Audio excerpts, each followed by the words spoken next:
the best players for Clemson. With all due respect. With all due respect, they're good players. Nathan Ohl had a fantastic year here last year and a bad year for South Carolina baseball. Yeah, but with all due respect, they weren't what Jordan Lee was to Texas. Yes, because that's what Texas. I would confidently say that was Texas's third best player was Jordan Lee, right?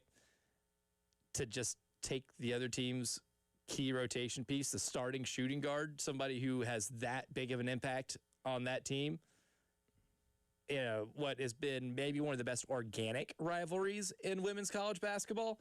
That's pretty remarkable. Also, Jordan Lee's played South Carolina so much, she knows the team. She's like, oh, yeah. What are we calling it now? Oh, yeah, that's what y'all used to call it, right? I have the scout. Oh, yeah, this is the one where, center catches the ball here at the elbow and you're making a cut, baseline, and I'm setting a back screen. Oh, yeah, okay, yeah, that one. I got that. Because you scout a team enough, you're going to eventually know everything they run, and I think that's one thing when they played 3 times last year, 3 times the year before, the entire whole thing about it was, well, we know what they're going to do. They know what we're going to do. Mm-hmm. We just got to go out there and execute better, whenever that time comes. So she doesn't have to have much of a learning curve when it comes to learning what South Carolina does on a basketball floor, right? I would say Jordan Lee is pretty familiar with their game. Yeah, and obviously, well, maybe not obviously, but I don't think Coach is done yet. I don't think so either. There are 3 players that potentially were going to be added to the roster that we did not expect it to be added to the roster. Jordan Lee was one of them. Olivia Edwards is another, the number 2 overall recruit in the 2026 high school recruiting class that decommitted from Tennessee. She was also on that visit with Jordan Lee earlier this week. And then Kimora Johnson from Virginia, point guard from Virginia, who was averaging 19 points a game and led them to a Sweet 16 appearance as a 10 seed in the NCAA tournament. That's the one. That's a big one. That's a big one because I do think they need to strengthen the point guard position to make that solidify that spot. And if you bring in somebody who has an ability to score and control the game, that is somebody that could be very, very important. So that's one I definitely have starred. Would like to see that happen. And that was one, like, earlier in the week, we kind of carved out a segment to say, like, hey, buddy, if they pull off all 3 of these, this team's going to be the heaviest national title favorite going into a season that we've seen in a long time, especially one that did not win the national title from the year before. Like, that's coming back with a vengeance right there is, oh, we got beat pretty good in the national title game. Okay, let's just add almost all the best available players that you could possibly add in the offseason. Also, and then we'd be remiss not to mention, it's kind of like the idea of when you find $20 in your pocket because they're finding Chloe Kitts and, oh, wait, what's in my other pocket? Oh, that's Ashlyn Watkins in my other pocket. Oh, that's another 20. Can't believe I got $40 in my pocket. I woke up thinking I was broke. Which South Carolina wasn't broke. It'd be like, oh, I woke up thinking I had, this. Oh, well, it turns out there's $40 extra here. Can't believe I stashed that away from me. Now I still have it. So, yeah, I mean, all signs looking up. But this seems, what a luxury to be in a position where it's like, you know what? After we lose a national championship, we come back with a vengeance. What a pattern to be able to establish. What an insane pattern to be able to establish, like, right? Go to the national championship, possibly lose, but the next year after that, oh, she's coming back with fire. She ain't playing around. And that should be bad news for everybody else in the SEC. That should be bad news for everybody else in women's college basketball. But I don't think we're going to be having a lot of bad news this weekend because I do think at Founders Park, there's hope. I don't mean to sound, like a hopium dealer here, but you know what? You have a chance to be able to beat a 27-10 Mississippi State team in a baseball series. A Mississippi State team that just a few weeks ago, I'd say probably 3 weeks ago, was in the top 5 in college baseball. Now, since then, and this is one of the reasons why I think this, is because they have struggled a little bit in SEC play down the stretch after sweeping Ole Miss. Their arch rival, very big for them. And Ole Miss is number 8 in RPI. All right, that's a really good Ole Miss team. They swept on the road in a big rivalry series. They got swept by Georgia at home. They won a midweek against UAB. They don't lose midweeks. It's crazy.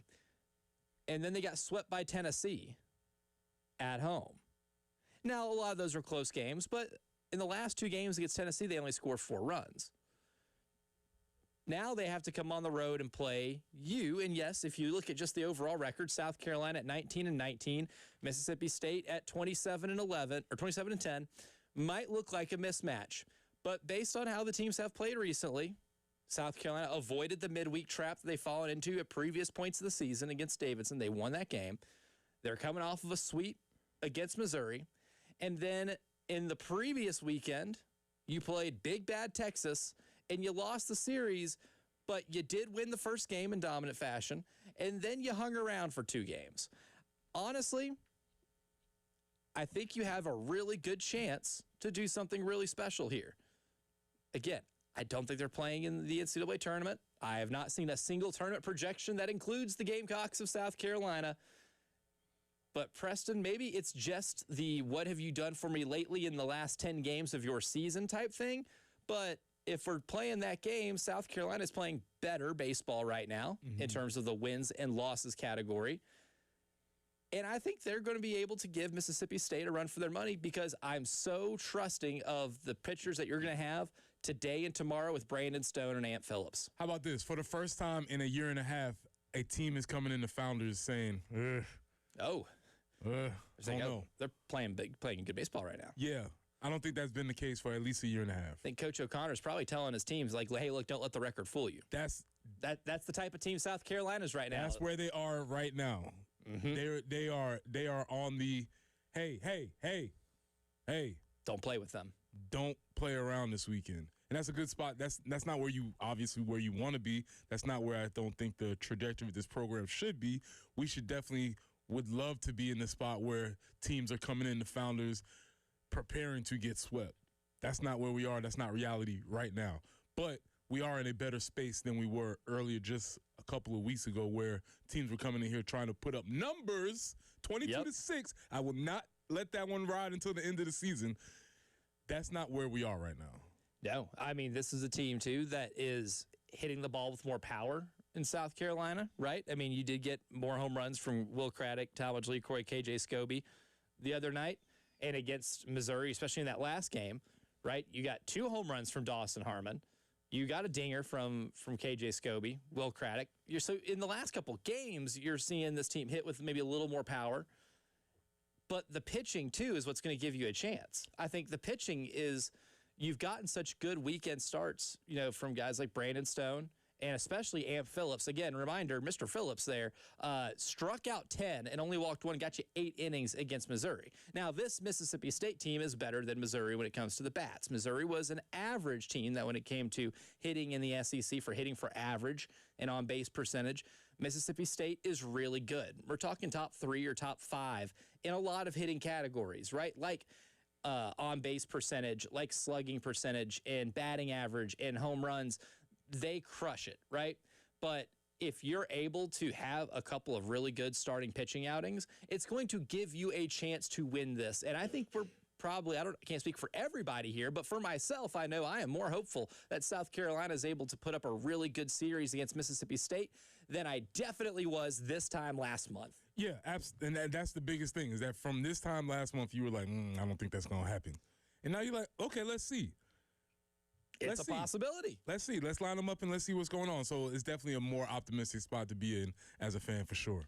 And that is where that's where I believe it is going to be a fun weekend at Founders Park, because it is a good feeling that we have a big-time baseball game coming up.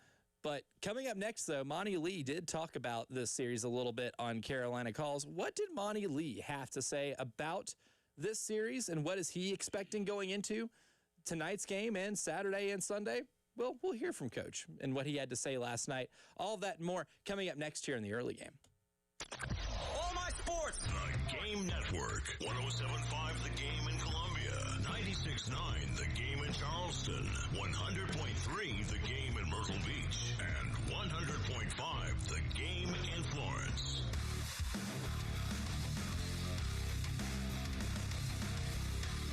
Everybody loves streaming till you have to pay for it.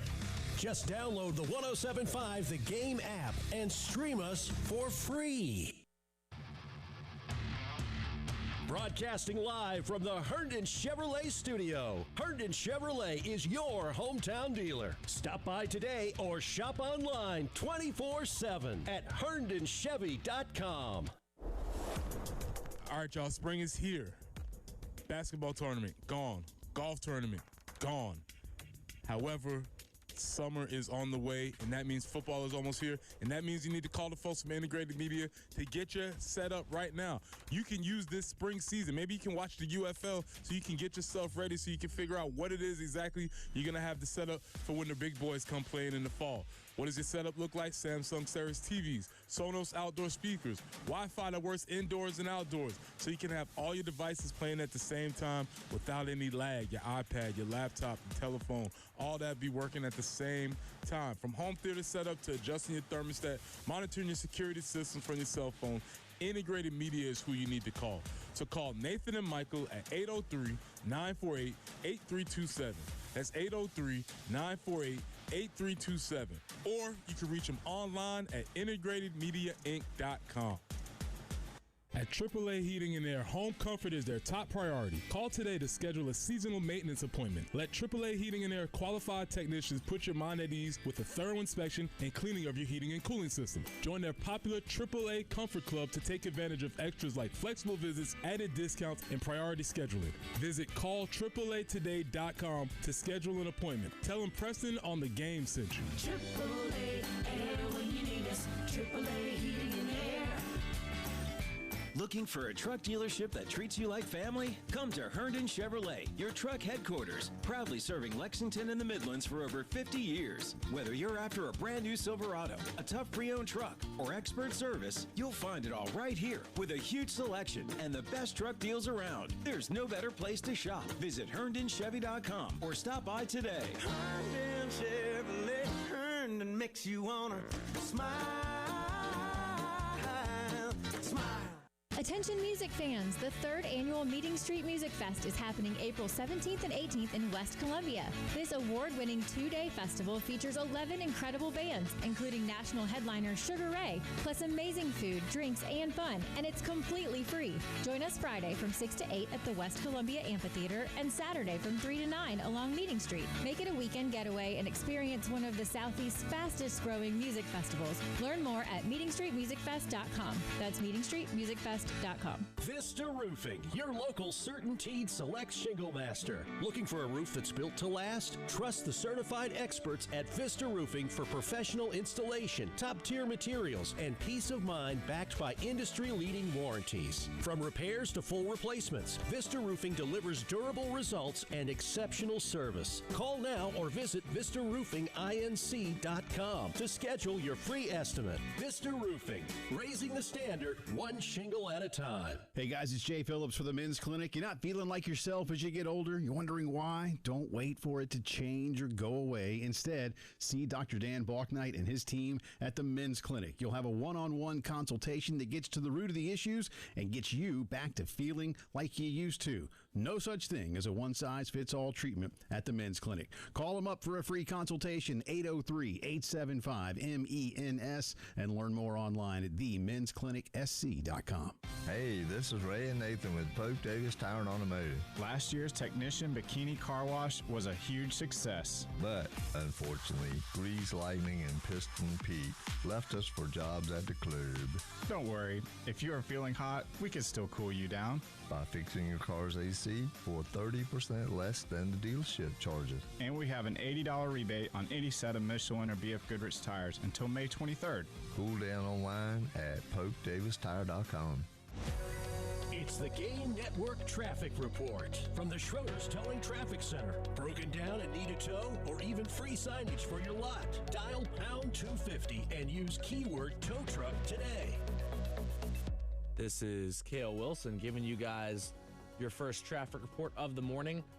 So far, only have one accident to report in Richland County on I-20 eastbound before Clemson Road on exit 80 with left 2 lanes blocked. We've got our long-term road construction in Richland, Horry, and Lexington County. Starting tonight, the Gamecocks will kick off their series at home versus number 17 Mississippi State, as the first game is tonight at 7 p.m. And then a little bit of action in the NBA as the Charlotte Hornets will face off against the Orlando Magic for a chance to go to the playoff. Loser goes home. The early game with former Gamecock Preston Thorne, Elijah Campbell, and Jen Jensen on the Game Network, 107.5 Game app, and at the Game TV radio on YouTube.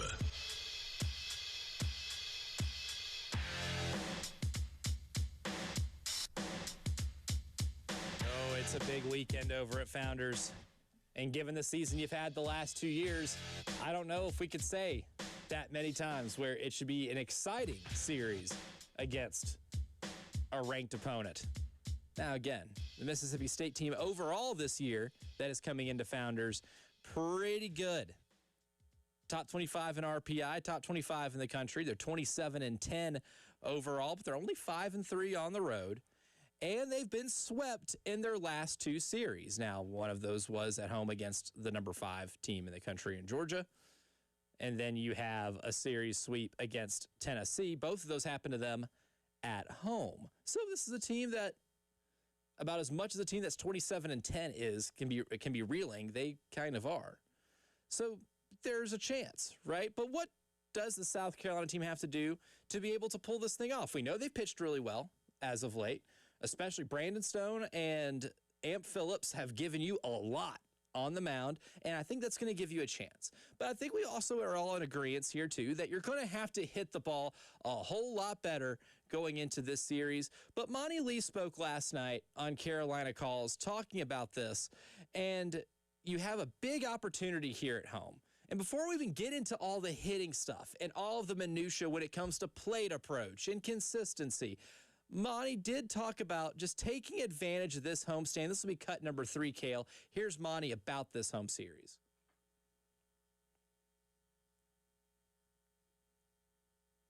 And just getting... Really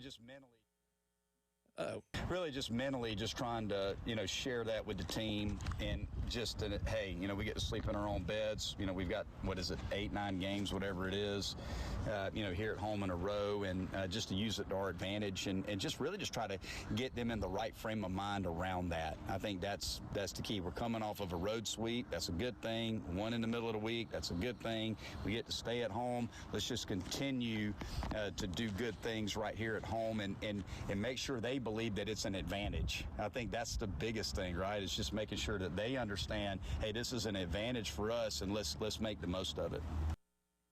NIL era, because I did not want to sleep in my dorm bed because it was sucked. It was an extra long twin. Oh, God. Yeah, I don't think extra long twin sounds exactly not cool. What's going to fit you the best. $295 extra long twin, not cool. Space sounds like you were sleeping in paradise, Preston Thorne. Not exactly. Made it work though. But that being said, I kind of liked going to the hotel beds. That was a nice thing. It was like, oh man, we get to sleep in a nice bed. So there's a little bit of a shift in the NIL era as far as where you get to sleep. That being said, yes, it is cool to be at home because the rest of traveling is not great. Right, the whole getting there. Yeah, especially in baseball where it's like buses and all types of stuff like that. So all of that's not cool. So yeah, I do get that idea of being home, staying in your routine, getting ready to do all the normal things. That does make a lot of sense. Yeah, and it certainly is an advantage. You're playing in a place that is more familiar to you. I expect a much better crowd than you've gotten in previous SEC series, right? Because they've at least given the fan base something to be able to cheer for a little bit, right? Again, with the pitching, hitting with power is at least helping. Still striking out a little too much, but you're hitting with a little more power. And most importantly, you've turned them into wins, right? You are 4 of your last 6 in SEC play. You did not fall into the really super weird midweek versus mid-major trap this week against Davidson like you have in previous weeks this season. So there is a little bit. Winning is going to help with that. And that's why I think it should be a really solid crowd this weekend.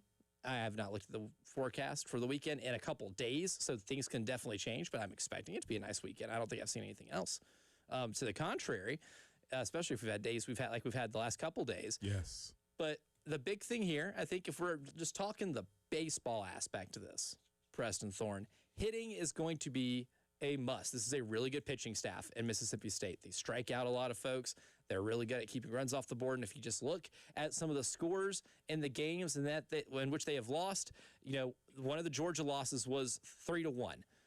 The extra innings loss was 8-5, right? They didn't give up 3 runs, in an extra inning. Against Tennessee, 6-5. They have had some lower scores, right? Pitching has been a pretty solid attribute for this Mississippi State team. So it's going to be a big test for these bats. They're going to need to be more consistent in terms of not striking out. Here's Monty talking about being a little more consistent on offense as we cut 5. And offensively, we need to be a little bit better consistently. We're kind of like a roller coaster ride. We go up and then we go down. We just need to be a little bit more steady. And if we can find a way to score 5-6 runs a ball game with the way we've been pitching, we're going to put ourselves in a position to win some games. And we just can't have those 2 and 3 run type offensive days. We're going to be a 50-50 team if we do that. Just look at the numbers. I mean, that's just the way it's going to be. If we want to be a 500 club, score 3 runs a game.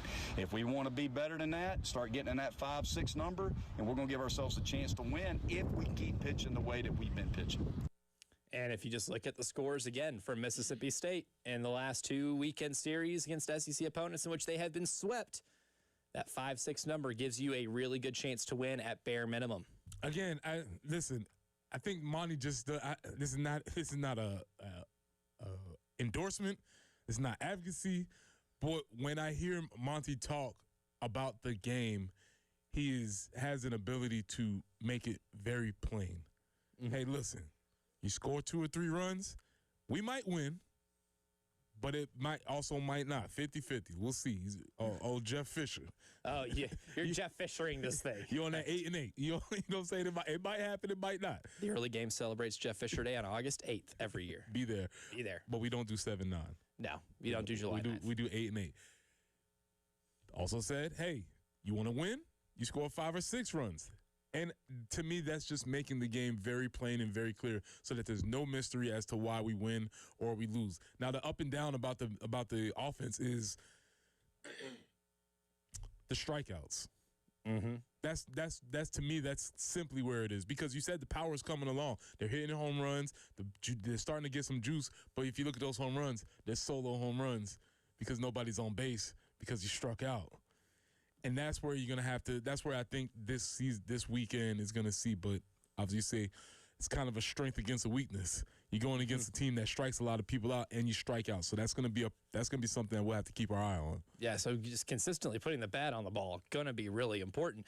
Last cut here from Monty. This is about being more disciplined at the plate. This is cut 6. Honestly, it is as simple as it sounds. It's just being disciplined at the plate and getting leadoff men on base. I mean, when we get leadoff men on base, it's like that momentum really starts to crank in our favor.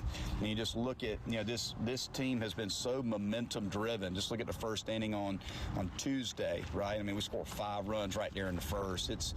We've kind of been that way all year, where we get that leadoff guy on base, and then the next guy feels a little more confident. He gets on base. Next thing you know, we get that thing cooking pretty good. But that's it for me. It's the games where we've struggled. It's like we'll have 1 good at bat per inning or 2 good at bats per inning, but we can't put them in back to back, right? And we call that a string. When you string good at bats together, that's how you score runs. That's how you put up multiple runs in 1 inning. It's having 2, 3, 4 good at bats in a row. That's what we have to be able to find a way to do more often to score more runs.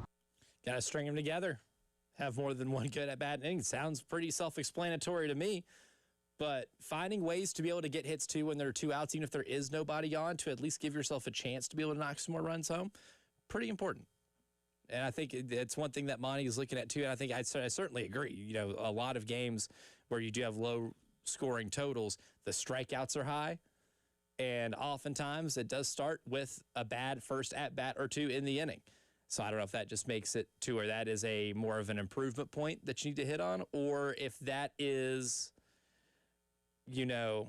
kind of just like a telltale sign for them that if they don't, like, the importance of getting the leadoff guy on in every single inning is going to be incredibly high. So that's something to watch for this weekend. When you watch South Carolina and Mississippi State play, how frequently can you get the leadoff guy or the second batter in the inning on? But coming up next, transfer portal still moving wild. And there have been some developments with the men's basketball team. No more commitments since Camden Heide committed yesterday, or 2 nights ago, rather.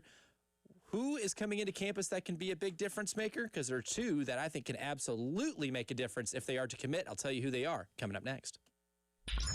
Wow, what a play. The Game Network. Columbia, Charleston, Florence, and Myrtle Beach. Since that win at Clemson by the Gamecocks, things haven't gone well. And when things don't go well, it's time to look back on the days when things were well. Yeah, let's spin back to the good old days on the Game Network. The Gamecocks were making history in Cleveland. They'll be the 10th team, the 5th program to go undefeated and win the national championship. They will avenge their loss to Iowa from last year. The clock ticks down. 2 seconds to play. Celebration in Cleveland. Perfection wears garnet and black. Game over. Gamecocks are in the Final Four. Now that's some good feels right there. From 107.5 The Game and the Game Network.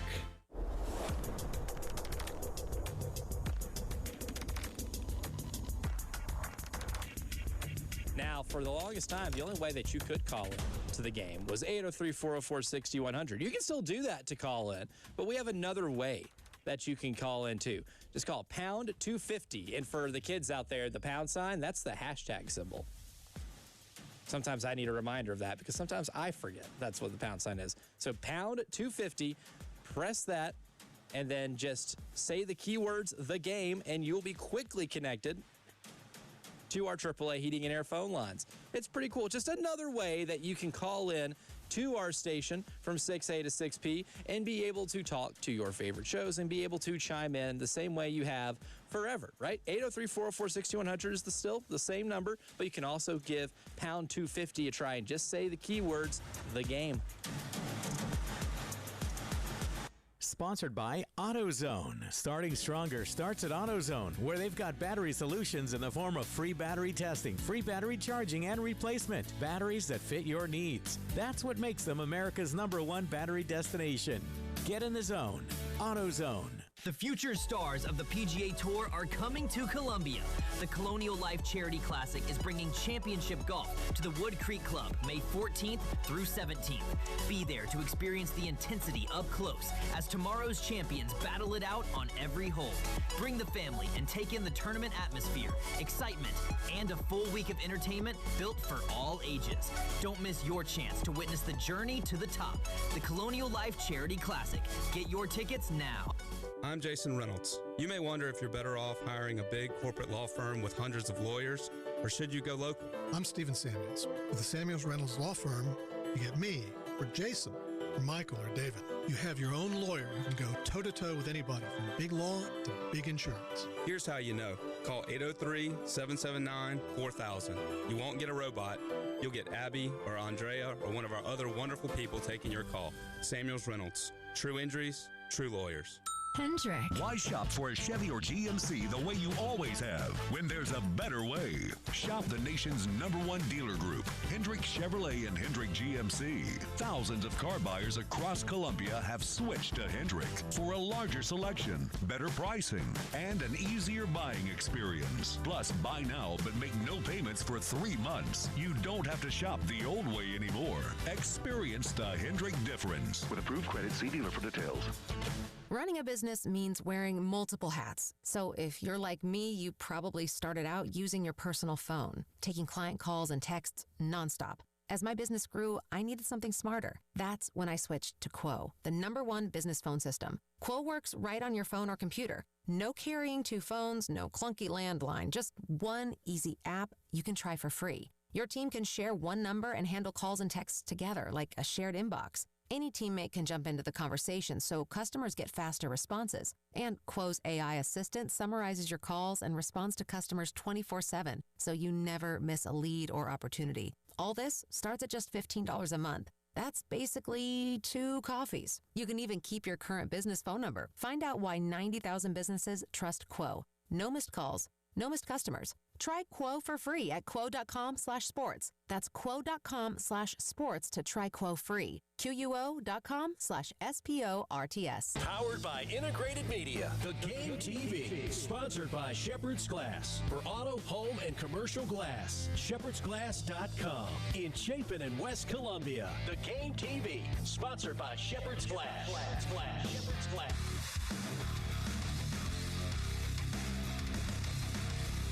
Everybody loves streaming till you have to pay for it. Just download the 107.5 The Game app and stream us for free. It's the Game Network Traffic Report from the Schroeder's Towing Traffic Center. Broken down and need a tow or even free signage for your lot? Dial pound 250 and use keyword tow truck today. This is Cale Wilson giving you guys another traffic update. No new accidents to report. We've still got that accident in Richland County with the left 2 lanes blocked on I-20 eastbound before exit 80 on Clemson Road. Then we've got our long-term road construction in Richland, Horry, and Lexington County. The final 2 spots of the NBA playoffs will be filled tonight as the Charlotte Hornets take on the Orlando Magic in Orlando at 7:30 on Prime Video, followed by the Golden State Warriors taking on the Phoenix Suns. Both games will be for the 8th seed in the East and West Conference.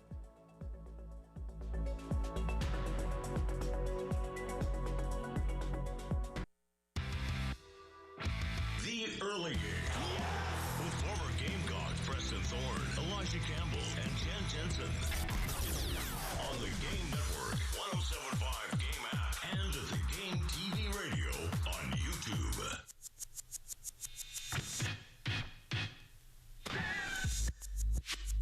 So as of right now, South Carolina men's basketball team has like 5 players on the roster.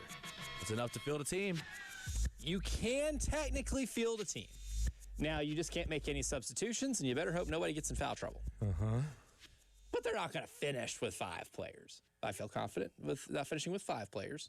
But see, and here's the problem with only having 5 players. Now the coach can't threaten anybody else because you can't use the age-old, I just need 5. It doesn't quite hit as hard when you only have 5. Yeah, and I don't know if doing the old Norman Dale thing, my team's on the floor. Yeah. That whole shtick is going to work because, you know, it's not just a hockey thing, but if you are on the power play, you have a man advantage in any type of sporting event.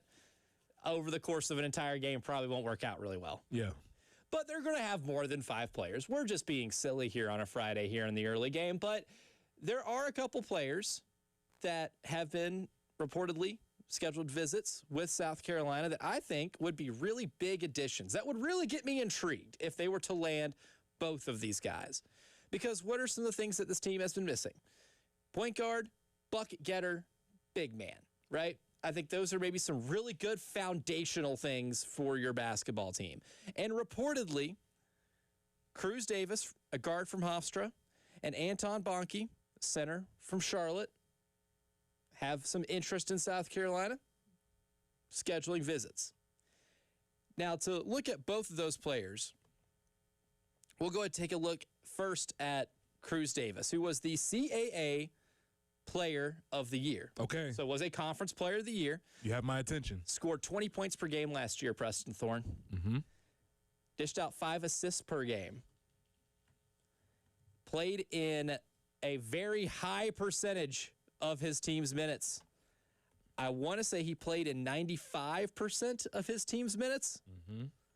95.6, yeah. He had the 3rd highest minute share of anyone in college basketball last year. And that is on a Hofstra team that won over 20 games and made it to the NCAA tournament. Won the CAA tournament and gave Alabama a really good game for a half. You know, this is a guy that can get buckets. He's a 40% three-point shooter. He took almost 200 threes last season.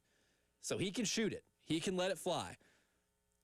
Under 50% when it comes to two-point makes, but is an 83.6% free throw shooter. Tells me that 40% number, sustainable. That is what he is. Guy can shoot the rock. And it's not just that he has that high number of assists, but he has a high assist rate. And he did most of that off ball, meaning he is a creator despite being a traditional point guard. Now, he's about 6'3", right? And he played most of, if you look at how Ken Palm's kind of charted the frequent lineups for Hofstra, he has played mostly shooting guard because Preston Edmeade was mostly the point guard for Hofstra. Usually he's just the one bringing the ball down. But Cruz Davis did a lot of facilitating out of that combo guard spot. That was, so you answered my question, because I was trying to figure out how you are the point guard, but also making the idea of, you are the point guard, but then you're getting into the facilitation role and you're getting so many shots up. So they had somebody else bringing the ball up, and he was, I guess, maybe the second pass into the offense once the offense started. Mm-hmm. Okay. Yeah, so usually, somebody else would bring the ball up the floor. You're running some type of action to kind of kickstart everything else. But he starts it. He was the main facilitator. Mm-hmm. And honestly, look, it's going to be hard to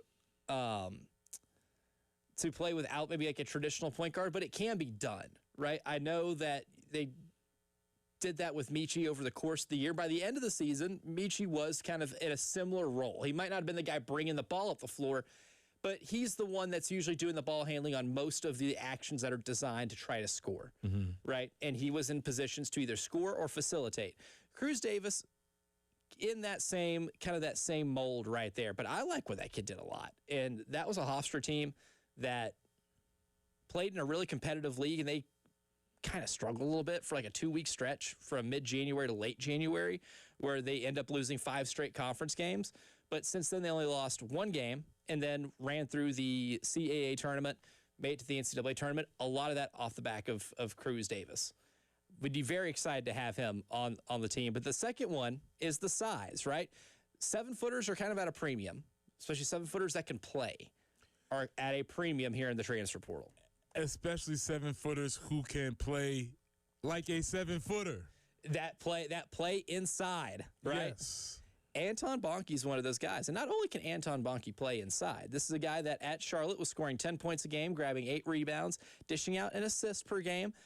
This is a guy that can also shoot a little bit, right? He's not a lights-out three-point shooter. He is a competent three-point shooter. I think he made about 34% of his threes, took about 1 a game. So he can make it, but that's not his value. But what his value is being incredibly efficient around the basket, made about 62% of his 2-point shots. He's an acceptable free throw shooter for somebody that size. We were talking about Yigatoglu from SMU, who then went on to sign at Indiana. He was a 49% free throw shooter, just a complete liability if he ever got fouled. Talk about 50-50. Yeah, like it's not ideal. With Bonke, though, we're over 64%. So there is more of a chance that thing is getting ready to go in, than someone like Yigatoglu. But that's another guy, 7'2", long wingspan, good shot blocker. He's got one of the higher block rates in college basketball, and he was blocking 1.5 shots per game. But my favorite thing about him, Preston Thorne, is he fits the mold of being one of the only players in college basketball that is a top 55 player in both offensive and defensive rebounding percentage. That's encouraging. Because, again, you need somebody who is 7'2" to play as if he is 7'2". Yes. And that shows not only that he utilizes his skill, but then the will to also get down there and mix it up, which we didn't see a lot of. He is big man. He is not just tall man. Correct. Before we get out of here, too, really quick, because we've got about a minute left, we'll go to the AAA Heating and Air phone lines, 803-404-6100. Scott is on the line. Good morning, Scott. Welcome to the early game. Good morning, y'all. You talked about the 5-player deal. It made me immediately think of Bobby Knight's favorite motivation back in the day, which makes it kind of tough, which was butt meets bench. Yeah. Attitude immediately changes, and they get motivated without having to say a word. Bobby Knight did that better than anybody in terms of using the bench as a motivator. Yeah, but when there's nobody else to be on the bench, it's like, hey, coach, what you going to do? Yeah, it definitely would backfire on him. Or he'd be out there with the 4 players like y'all talked about. But y'all have a blessed day, man. Appreciate you, man. Appreciate the call, Scott. I can imagine, Dave Aiken over the intercom after, or over the PA after a player gets subbed out. There's only 4 players. Let's say they're playing Vanderbilt, and the Vanderbilt Commodores are on the power play. And now we have officially married hockey and basketball. But coming up next, before we get out of here for the end of the first hour, Brandon Cisse is of intrigue in this NFL draft because he can potentially be taken in the first round. But he talked with one of the best defensive backs to play in the game, especially within the last 10 or 15 years. Who did he talk to, and why did he choose South Carolina? Because he told this Hall of Fame corner why he chose South Carolina. We'll hear from Brandon Cisse coming up next to round out hour number 1. All my sports. The Game Network. 107.5 The Game in Columbia. 96.9 The Game in Charleston. 100.3 The Game in Myrtle Beach. And 100.5 The Game in Florence. This hour of in-show listening on 107.5 The Game is sponsored by QC Kinetics in West Columbia, the non-surgical regenerative orthopedic specialists of the Midlands. Request your consultation today by dialing pound 250 and use keyword QC Kinetics. This is a Westwood One Sports Minute. Chiefs general manager Brett Veach said he's expecting a lot of trades next week during the NFL draft in round number 1. Man, I hope so. I love chaos, and I want as much chaos as we can possibly get. It feels like there is a lot of unknown after the number 1 overall pick, which means this would be a great year for some chaos. But at the same time, a GM publicly saying this means that we probably shouldn't be getting our hopes up, and it might be a boring round 1. I'm dead.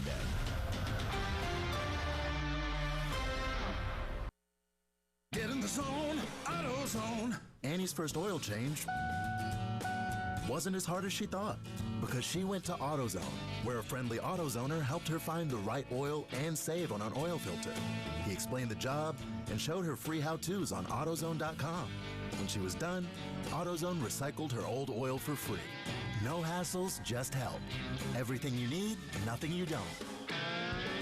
Get in the zone, AutoZone. Restrictions apply. What's up, Foos? Main event Jey Uso here from the WWE. When it's just me between matches, it's day 1-ish. And that means it's Chumba time. With hundreds of casino-style games and new titles arriving weekly, there's always something fresh to try at Chumba Casino. The daily boosts make it even more fun. And have me about to get them all during my downtime. Ready for a fun way to chill out and enjoy a few minutes for yourself? Let's chump. Sponsored by BGW Group. No purchase necessary. See terms at ChumbaCasino.com. Must be over 21 and present in the state where it's legal to play. My son loves to fly kites, but my active psoriatic arthritis can sometimes hold me back. Now with Skyrizi to treat my skin and joints, I'm ready to go. Skyrizi, Risankizumab Riza, a prescription-only 150 milligram injection for adults, helps with less joint pain, stiffness, swelling, and fatigue. For those who also have plaque psoriasis, 90% clearer skin is possible with just 4 doses a year after 2 starter doses. Don't use if allergic to Skyrizi. Serious allergic reactions and an increased risk of infections or a lower ability to fight them may occur. Before treatment, your doctor should check for infection and tuberculosis. Tell your doctor if you have an infection or symptoms such as fever, sweats, chills, muscle aches, or cough, or if you plan to or recently received a vaccine. With Skyrizi, there's nothing like clearer skin and better movement, and that means everything. Ask your doctor about Skyrizi today and visit Skyrizi.com or call 1-866-SKY-RIZZI to learn more. Are you drowning in IRS tax debt? I owe the IRS $37,000. Get ready for a toll-free hotline. Take advantage of new IRS tax forgiveness programs that may protect you from IRS collection agencies. They have the power to garnish your wages, put liens on your property, and levy your bank account. Civic Tax Relief can help protect you from the IRS. Civic Tax Relief basically represented me against the IRS, and by the time everything was completed, I didn't owe the IRS anything. Find out about the Fresh Start program that is now available through Civic Tax Relief. Civic Tax Relief's special tax hotline can help you discover all the relief programs available for free. I would recommend anyone who has a tax problem to contact Civic Tax Relief. Just call 800-506-5803. 800-506-5803. Don't wait. Call now. 800-506-5803. 800-506-5803. Must qualify for enrollment. Results may vary. The early game with former Gamecock Preston Thorne, Elijah Campbell, and Jen Jensen on the Game Network, 107.5 Game app, and the Game TV radio on YouTube.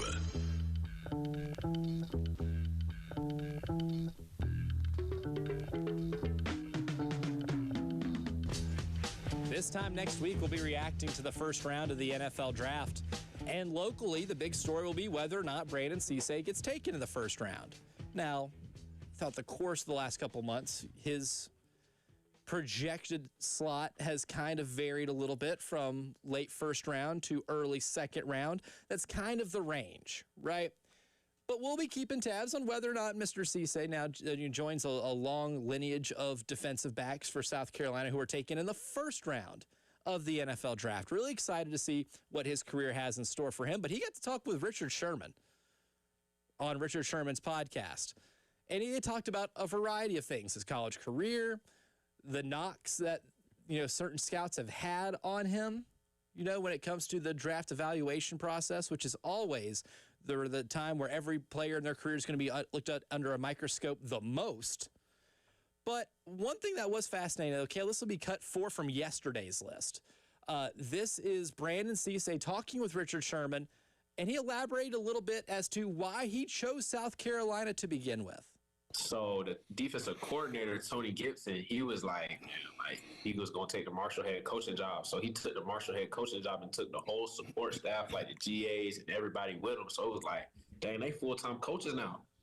Me being me, I couldn't go down a level and go to Marshall with him. Like, that just wasn't Can't do that. He knew that. So it was kind of like, okay, like I sat down, thought about it. I was like, man, like, what's the difference between playing for a whole new defensive staff if I'm going to have a whole new defensive staff anyway?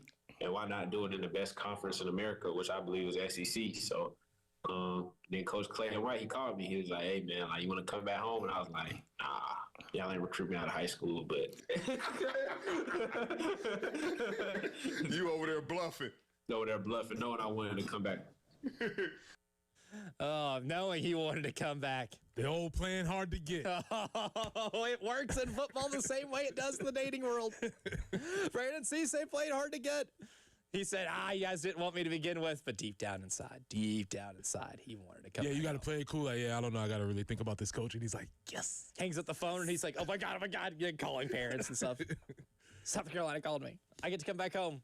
Yeah, but, that's a whole interesting aspect. I think that's a really interesting walk through the portal for one player. His staff leaves, staff that apparently he enjoyed playing for, but also they went to Marshall, and he's like, can't do that because I'm not going down to play at Marshall. Also, Marshall probably can't afford me. Poor Marshall caught a stray right there. They're like, what about us?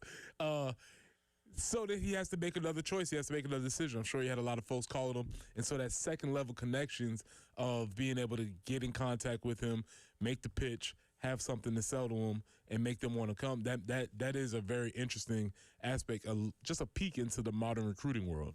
Yeah, it really is. And that's what I love asking a lot of these players when we have that media availability with transfer players. One of the first things I ask them is, what was your experience going through all of this like? Because it is pretty chaotic, right?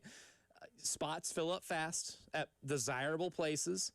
Oftentimes when you go into the transfer portal, it's either for more playing time or to be able to play up, right, and try to get a little bit closer to achieving your goal of, playing professionally, or even if your goal all along was to play in the SEC or the Big Ten or Power Conference football or find an opportunity to play in the college football playoff, right?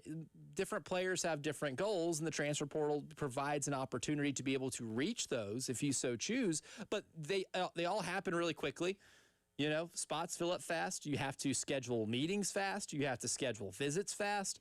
Your life is kind of in limbo for a week and some change, right? But for Brandon Cisse's, his individual experience, there was that element of wanting to play in the SEC, and I think there was an element of wanting to play a little closer to home. And I think when Clayton White gave him that call, he might have played hard to get, but that was something he wanted to achieve all along. Yeah, he played the old Mike Jones. Back then, they didn't want me. Now I'm hot. They all on me. They all on me. He hit Clayton White with that, but don't worry. He came home and he played well, and it's worked out for everybody because Brandon Cisse is going to go in the late first round, early second, and Clayton White and Torian Gray get to add him to their put him on the wall as somebody that they've coached and somebody that's come through the program. So this is probably the A+ scenario of how it doesn't work out like this every time, but this is the most highly favorable way that it could work out when you're talking about the transfer portal. And when, if Brandon Cisse gets taken in the first round, they can continuously point that to recruits that want to come play defensive back at the SEC level and say, look, you can come here and be a first-round pick in the NFL. They've already done this. Quay Scott. Yeah. They just said, hey, look, hey, Quay, you want to come back home like your boy? First and second round sound cool to you? We just did this. Did you watch the Super Bowl? Nick Emenwari. Pretty good. I know Quay came before the entire Super Bowl, but let's just say that, any recruiting pitch after that, say, hey, yeah, that guy that was an absolute game wrecker for the Super Bowl champs in year one in the NFL? He did a lot of growing here at South Carolina. I'm telling you, draft success when it comes to having guys selected is one of the best possible billboards you could have for yourself at the college football level, because when it comes to recruiting, you're having to sell something. When you're selling yourself as a positional NFL factory, that's an easier sell than maybe a lot of other position coaches in the league would have. So something to look out for. We're cheering for Brandon, hopefully to see him taken in the first round. And we'll find out this time next week if he is a first rounder. But coming up next in hour number 2, continuing to look at the Athletics Coaching Confidential, but we'll ask the question, did Curt Cignetti's success take years off a coach's runway? We'll discuss. Broadcasting live from the Herndon Chevrolet studio. Herndon Chevrolet is your hometown dealer. Stop by today or shop online 24/7 at HerndonChevy.com. Oh, man, it's a fantastic weekend to go get some swings in over at Pro Swing. My friends over at Pro Swing have a really cool operation over there, whether it's the Chapin location or the Forest Acres location. Their golf zone simulators, you can rent by the hour. The memberships are available. And trust me, with all the options of things that you can do on those simulators, whether it's play at any of the 300-plus courses available or play in any different game modes, they have like arcade game modes for kids and stuff too. There's something for everybody over at Pro Swing. And all you got to do to get more information is call 803-592-3916. Of course, you can look on ProSwingColumbia.com to look about the free 30-minute swing evaluation where you can get a blueprint of your swing. Or you can look at the lesson packages that are available from beginners to scratch golfers, kids, adults, you name it. The lesson packages are for everyone. Get a discounted rate to practice play at Pro Swing if you are actively taking lessons. And, of course, you get more perks for being a member. So find out more about those memberships at ProSwingColumbia.com. Powered by Integrated Media. The Game TV. Sponsored by Shepherd's Glass. For auto, home, and commercial glass. ShepherdsGlass.com. In Chapin and West Columbia. The Game TV. Sponsored by Shepherd's Glass. Average Owls. Our chairs sit. Our tables stand. You're not average. Your marketing results shouldn't be either. Cumulus Digital outperforms industry benchmarks by over 25%. See what Smarter Digital can do for you at cumulusdigital.com. With other language learning apps, I was just playing games. I wasn't really learning. Babbel's different. Babbel was designed by over 200 language learning experts to be the most effective way to learn another language. Every time I open the app, I can choose to work on my writing, speaking, or listening. And it saves my mistakes for me to review, so I'm constantly improving. Before Babbel, I thought I just wasn't good with languages. But now I'm speaking French. Tout ça, c'est grâce à Babbel. Save up to 50% on your Babbel subscription when you sign up at Babbel.com. Babbel.com. Hey, this is Jen Jensen for CHW Cabinetry. My family is using CHW Cabinetry, and they are fantastic to work with. They make sure you're satisfied with every step of the process. Not only do their photorealistic renderings show exactly what your new space will look like, their job site guarantees everyone is on the same page, literally. Experience the CHW difference for yourself. Go to chwcabinetry.com to see more, or call them at 803-520-6837 and be sure to tell them Jen Jensen sent you. CHW Cabinetry, passion from inspiration to installation.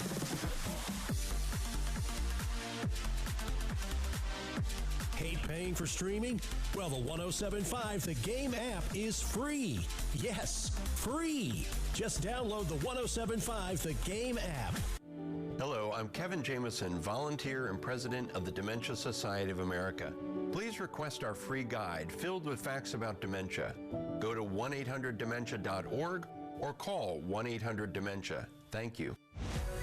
It's It's the Game Network Traffic Report from the Schroeder's Towing Traffic Center. Broken down and need a tow or even free signage for your lot? Dial pound 250 and use keyword tow truck today. This is Gail Wilson with your traffic report.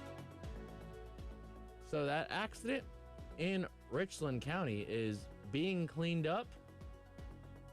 Left two lanes are not blocked anymore, but that accident is still being cleaned up on I-20 eastbound before Clemson Road and exit 80. And we've got our long-term road construction in Richland, Horry, and Lexington County. Gamecock baseball team begins their series versus number 17 Mississippi State tonight at home. Game will be tonight, first game at 7 o'clock at Founders Park.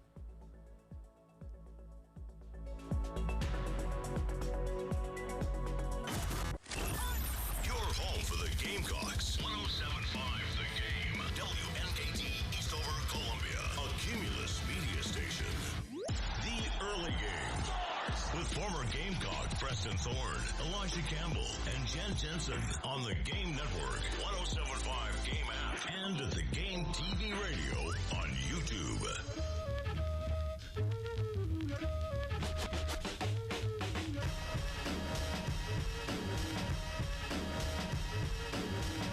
Number 2 of the early game starts right now. I'm Elijah Campbell. He's Preston Thorne. He is Cale Wilson. And before we get into Curt Cignetti potentially taking years off of a coach's runway for new hires in college football, and maybe whether or not he has taken off any runway here in South Carolina, terrible news. And it's one of the bummers about doing a morning show and you go to bed early. I missed that Cruz Davis got picked up by Texas Tech. Rats! I like that kid a lot. That broke last night, and I just didn't see it. These things move so quickly. That's a tough one. Just going to be honest, man, I don't know if you can't get into a war with them. Oh, a bidding war with Texas Tech? Yeah. You may have more money to work with, but you can't just tap into some oil and get a new player. There is nothing wrong with this cruise. There's nothing wrong with anybody. However, you would have to pay me a premium to go live in Lubbock. The Lubbock tax? It is going to be a Lubbock tax for sure. Is it that bad? Dog. I've never been to Lubbock. Me either, and I don't think it's going to happen. But what's the point of being young and rich and you got to live in Lubbock? You know what I'm saying? Like, I mean, there's flights and we can fly out somewhere and we can get to other places. But you tell me, out of all the things, I get to be a multi-millionaire point guard in Lubbock, Texas. I mean, Chris Beard didn't like Lubbock enough because he took him to a national title game and then immediately said, you know what? Austin's available. Their rival's available. I'd rather live in Austin. There's a lot of other places that you could rather do. But good for Cruz, good for Texas Tech. We move on. Yeah, we ball. Forget it, we ball. Exactly. The SEC version of that. Dang it. But shout out to Joel on the text line for sending me that in. So appreciate you, Joel. So bummed out. Oh, that would have been awesome. That kid can really play. Just like that, Elijah's morning is ruined. It is. I don't know if it was that or the fly or whatever it was. Some bug flew into the back of my throat this morning when I was on the phone with Cale walking into the building. And I'm just now gotten over that. It took a whole hour of this show for me to be able to be comfortable speaking because of some organism that I have accidentally consumed this morning. So if I drop dead in the next little bit, we're going to know why. We will have to do an autopsy to find out what that animal is. But I think we survived. I think we're good. Talking about the important things. That's right. I think we're good now. I think I've made it on the other side of this early morning adversity. But one thing that we don't have to worry about something breaking overnight is that Curt Cignetti is still the coach at Indiana, and he is still the defending national champion. And to do that at Indiana for football was one of the more remarkable stories we've seen in collegiate athletics maybe ever. One of the greatest turnarounds in the history of college sports. And The Athletic, when they did their Coaches Confidential, and they asked a bunch of other, coaches anonymously about certain topics, this was the one that I found to be maybe the most interesting, right? And the question was that they asked, here's how they phrased it. Did Curt Cignetti take 3 years off a new coach's runway? And now, I think a lot of coaches have kind of downplayed it, but I'm more so in agreement with this anonymous Big Ten assistant who said, yeah, forget the 5-year plan. He did it in 2 years, and he inherited a worse situation than you. You've got 2 years now to prove it. I do think that there is actually a real thing here when it comes to Curt Cignetti doing this in Indiana. Even though this guy is the exception rather than the rule, I think fan bases of similar programs and similar positions in these mega conferences are going to start feeling the same way, that if this guy could do this at Indiana, there's clearly a blueprint to do it anywhere else. And I think that does, whether or not it is subliminal or fully intentional, going to ramp up pressure at a lot of places. And I even think South Carolina maybe falls into that too, because how many times, Preston Thorne, when we talked about Vanderbilt or Indiana, right, and the successes that they've had, have we had texters, callers, people say, hey, if these guys are doing it at these schools, why can't we win at that level here? Harsh truth for all coaches, fans, ADs, administrators. Because there's this thing called talent and skill. And just because somebody is sitting in the head coaching chair doesn't mean they're equal to the other head coaches. It's like this in every profession. Just because somebody's a doctor doesn't mean they're the best doctor or the best teacher or the best surgeon. You could be a surgeon, but then there's a surgeon. You could be a surgeon and finish last in your class. Correct. And I think a lot of people are mistakenly making the idea that, oh, just because he did it, we should be able to do it, without taking into account that you're not him. Yeah. And I think what we'll find out over this time is, though it took him a long time to get here, I think Coach Curt Cignetti is going to be found to be a very special coaching talent. Mm-hmm. And somebody who has gained this experience. And this is a once-in-a-lifetime thing that I'm not sure that it's that. There's a lot of good coaches, but I think what we'll find out in the future is that Curt Cignetti might be amongst the most special of types of coaches. Even though it took him a long time to get there, other people didn't recognize him all the time. Mm-hmm. But that's my assessment. And that's where I think a lot of people are going to fall short here, because they're going to want themselves to be him, except missing one key fact is that you're not him. Is that they one of one, right? And trying to find the next one is almost impossible, because there might not just be a... Just might not be that. Yeah. And one Big 12 staffer said he certainly screwed up the barometer. They are the true outlier in the history of outliers. I say this as someone who works in personnel. It always been, well, they have the best players. But you can't say that about Indiana. They didn't have better players than the teams they beat on their pathway to the title. Oregon, Alabama, Ohio State, Miami. Yeah, I think that's what makes this such a true outlier too. And unfortunately, these type of outliers still have ripple effects. And I think that is going to show itself and manifest itself in places that have bigger expectations, right? I look at a school like Florida that has that, right? I think John Sumrall's, I think they might give him a year zero if it doesn't go completely sideways, right? But there's going to be a lot of scrutiny in the second year of him on that job, because they're going to say, hey, look, if somebody at Indiana can turn that thing into a perennial title contender almost immediately, why can't you do something like this at Florida? And they're going to trick themselves into going through this same cycle over and over again. I think that's going to kind of eliminate patience. And I think what we've experienced here in, one bad year after a 9-win season is that you look around and you saw Indiana do that. And a lot of people say, well, why can't we do this here? I think there is a big part of this that is lacking of an understanding that that guy is just different. And I think that as time goes on, might be more willing to accept that fact, because there are going to be a lot of programs in the country that are going to try to copycat this, right? Whether it's just taking the next JMU coach. So we'll see how Coach Chesney does at UCLA. But by all accounts, that guy's a dude. But we'll see how he does at UCLA. That's a good one. That's a good one to look at. And you'll see maybe other programs, at the group of 6 level take to maybe Division II coaches or more FCS coaches, which is kind of the natural order of things too. But they're going to try to find guys in that Cignetti mold. And I think we're going to learn is you're just not going to have that type of copy and paste success the way he had it at Indiana, and that situation is just different. And that's one of the reasons what makes that entire thing such a great story.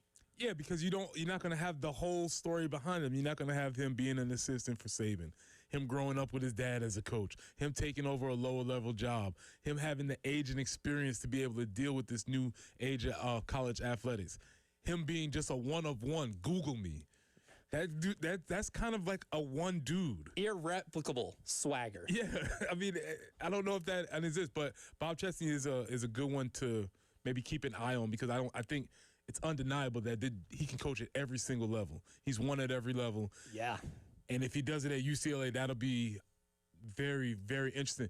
Also, I think it's worth noting that though this is year 2, we'll see how long this sustains at Indiana. I think it will, because of that special talent. And because now that they have the special talent, the resources are coming in. They're starting to attract the players, and it won't be long before they have better players than these other teams also, right? Because they don't have it yet, but it's on the way. Because he caught the attention of, I don't know, some fella named Mark Cuban, who certainly has a lot of money. And Mark Cuban forgot he was an Indiana alum. He did. He just forgot he went to school there, and he sees them doing that, and he goes, oh, wait a minute. I am an alum of Indiana. We play football now? Oh, it makes sense to give money to this program. Yeah, I guess it would make sense. But the last point I wanted to bring up is that we still have to remember that those Cignetti did amazing things, and they're going to have the #1 pick in the draft. They are a toenail away from none of this happening at all, because they lose to Penn State in that game. Oh, Mark Cooper! If Gus Johnson's soul doesn't leave his body, we don't know if this ever even happens. And so it happened, yes, but things need to happen in order to get there. You need strokes of luck. You need strokes of luck to be able to make that happen. Correct. And he certainly got that. That's what kind of culminates in like a magical season that they had. Right. A lot of things do have to go right, and that's showbiz, baby. a lot of things have to go right. But I do think like the real ripple effect is just kind of programs around the country might start veering away from what a traditional 5-year plan for a coach would be. An SEC assistant in this says it didn't help in terms of elongating people's careers. I know that, right? It does kind of put pressure on everybody else, fair or unfair. That ends up becoming the nature of it. We talked yesterday about how College Game Day, does it have like an effect on how athletic directors make decisions when it comes to hiring and firing? I don't think maybe it says College Game Day as much as what happens in the rest of the sport does have ripple effects. And I think the ripple effect in Indiana might just be the fact that schools give less of a runway or have a much shorter leash with coaches. And again, like this place is a perfect example in terms of, because I don't think anybody was saying, oh, well, Curt Cignetti's doing this at Indiana, we should fire Shane Beamer. But there were a lot of people, and we know this because you're online, I'm online, we host this show, we get texts, we get calls of people saying, well, this is happening in Indiana, why can't it happen at South Carolina? And again, I think we just kind of operate under that understanding that is a one-of-one situation. I think you kind of have to operate under that, because if you try to do the same things that they did and you try to, pull off, like I can watch Dr. J dunk from the free throw line, but I can try to dunk from the free throw line. I'm going to tear my Achilles just in the attempt, right? That guy is just different, right? So it's not just a copy and paste sort of thing. You kind of have to just be who you are. And I think that's maybe the most applicable point to when we try to localize this. The most applicable point is just, as a coach, just be who you are. And that timeline might look different than others, even if that success is kind of putting a little more pressure on you to be more successful. Also, I think the timeline should probably get shorter, because that whole 5-year, that was just an arbitrary number that we had because of the 4-year recruiting cycle. So it was like, oh, once he gets his guys in another year and things like that. You get your guys in now. But we kind of, to be honest, I wish we don't have the numbers on this, but we saw pretty much if it was going to happen, it usually happened year 2. Right. It doesn't really happen after year 6 or year 5. Like, it happens year 2 and then it builds on that. It's usually not that deep into it. So yeah, man, 3 years. What's up? And I think there are exceptions to even that rule too. And that in the basketball ranks, I think you saw that, because Fred Hoiberg at Nebraska, right? He's been coaching at Nebraska now for several years, and they had some disastrous seasons in his tenure, where we're talking single-digit win seasons, we're talking bottom of the barrel, the Big Ten, and they just had the most magical season in the history of their program. But you don't know until you kind of exhaust all of those resources and maybe let some things play through. And that's what makes this so hard. That's why I don't envy an AD's job, because the patience with coaches now is going to be shorter than ever, mostly because of exactly what you mentioned. We're not operating on a traditional recruiting cycle anymore. It's anything but a traditional recruiting cycle. You get your players in immediately. And it's a, kind of a win now society too. And it kind of always has been. But timelines are shorter. Examples of people doing it faster somewhere else arise. The pressure ends up kind of amplifying. But the ultimate reality is sometimes it does take coaches longer. Sometimes it doesn't. Sometimes it takes figuring a lot of things out and learning on the fly. So do I want to be an athletic director? Yes, only because I get the money. Do I want the duties and the pressure of being an athletic director? No. If I can just take home the paycheck, I would be A-okay with that. But coming up next, it's the early game morning meeting, and it's story time, because we have a story for the morning meeting about how a WrestleMania wrestler caught Steve Spurrier's attention. Sounds interesting. We'll tell you more about that coming up next. Wow, what a play. The Game Network. Columbia, Charleston, Florence, and Myrtle Beach. Powered by Integrated Media. The Game TV. Sponsored by Shepherd's Glass. For auto, home, and commercial glass. ShepherdsGlass.com. In Chapin and West Columbia. The Game TV. Sponsored by Shepherd's Glass. Shepherd's Glass. Broadcasting live from the Herndon Chevrolet studio. Herndon Chevrolet is your hometown dealer. Stop by today or shop online 24/7 at HerndonChevy.com.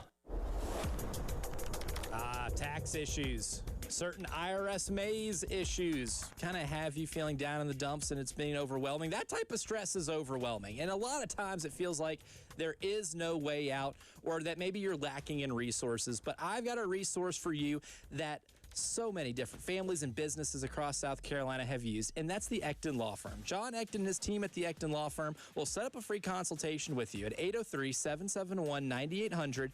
Use that free consultation. Talk with John and his local team that, A, understands the challenges that you or your business can face, and B, have local solutions that have helped thousands of families and businesses just like yours escape that IRS maze and get one step closer to that worry-free life. Again, John Ecton, Ecton Law Firm, 803-771-9800. And, of course, you can always hit him up online, too, at EctonLawFirm.com. That's ECTON Lawfirm.com.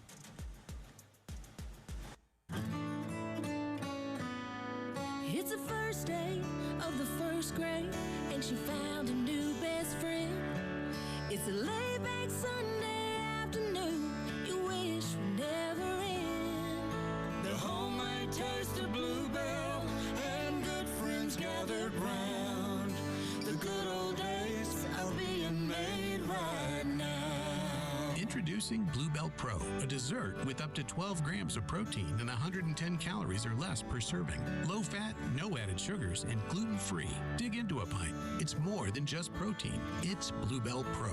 Never has high protein tasted so good. The good old days are being made right now. The good old days are being made right now. Look for Bluebell ice cream in your local grocer. If you can't find it, ask for it. The Gant family with Pioneer Tree Service has been taking care of trees in Columbia and surrounding areas for over 48 years. Pioneer Tree Service provides tree and shrub removal, pruning and thinning, tree planting, cabling and bracing, raising tree canopies, stump grinding and removal, storm damage services, property cleaning and grading, right-of-way maintenance, and more. They also provide 24-hour emergency tree removal. They can also handle the removal of diseased and dead trees before an emergency happens. Call them today for a free estimate. 803-794-8253. The Gant family and their team at Pioneer Tree Service can be trusted to provide professional and quality tree services with affordable pricing for residential or commercial jobs. Ashton Smith called Pioneer Tree Service and said they came when she was leaving for work, and when she got home, the tree was gone as if it was never there. She was so impressed with Pioneer Tree Service, she will definitely use them again. Here's one of the Gant girls, Madison Gant. Call us today for a free estimate at 803-794-8253 or check us out online at pioneertreesc.com. Get as loud as you can for Monster Jam! The one and only Monster Jam.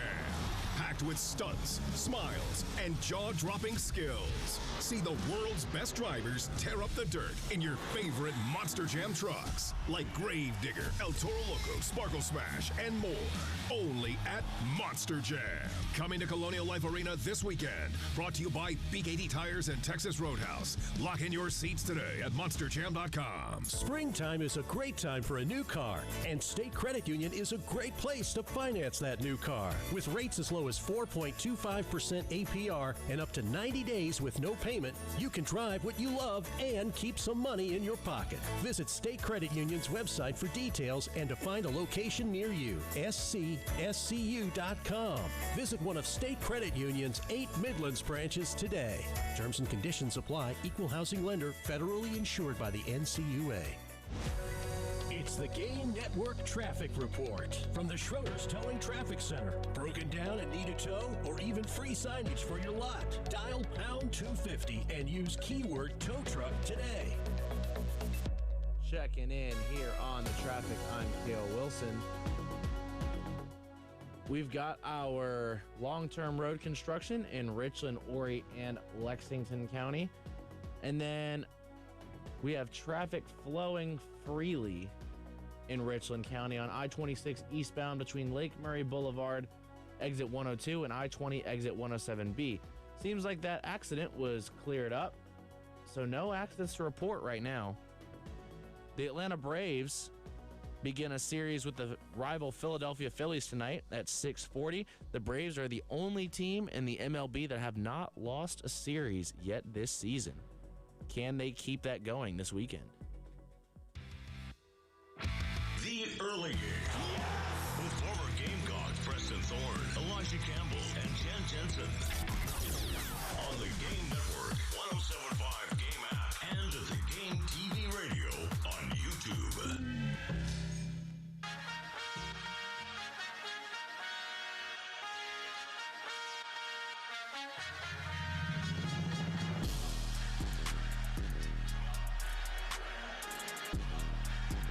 Oh, man. You hear that music and you're a wrestling fan, you already know what that means. That is the entrance music for One Trick Williams, a.k.a. Metric Belton, who has some very familiar origin stories here locally in Columbia, South Carolina. And for today's morning meeting, we're going to tell you about how he caught the old ball coach's attention. Good morning. Good morning. Repeat after me. Today will be an awesome day. Let's go. Good morning, great today. Today will be an awesome day. Good morning, great today.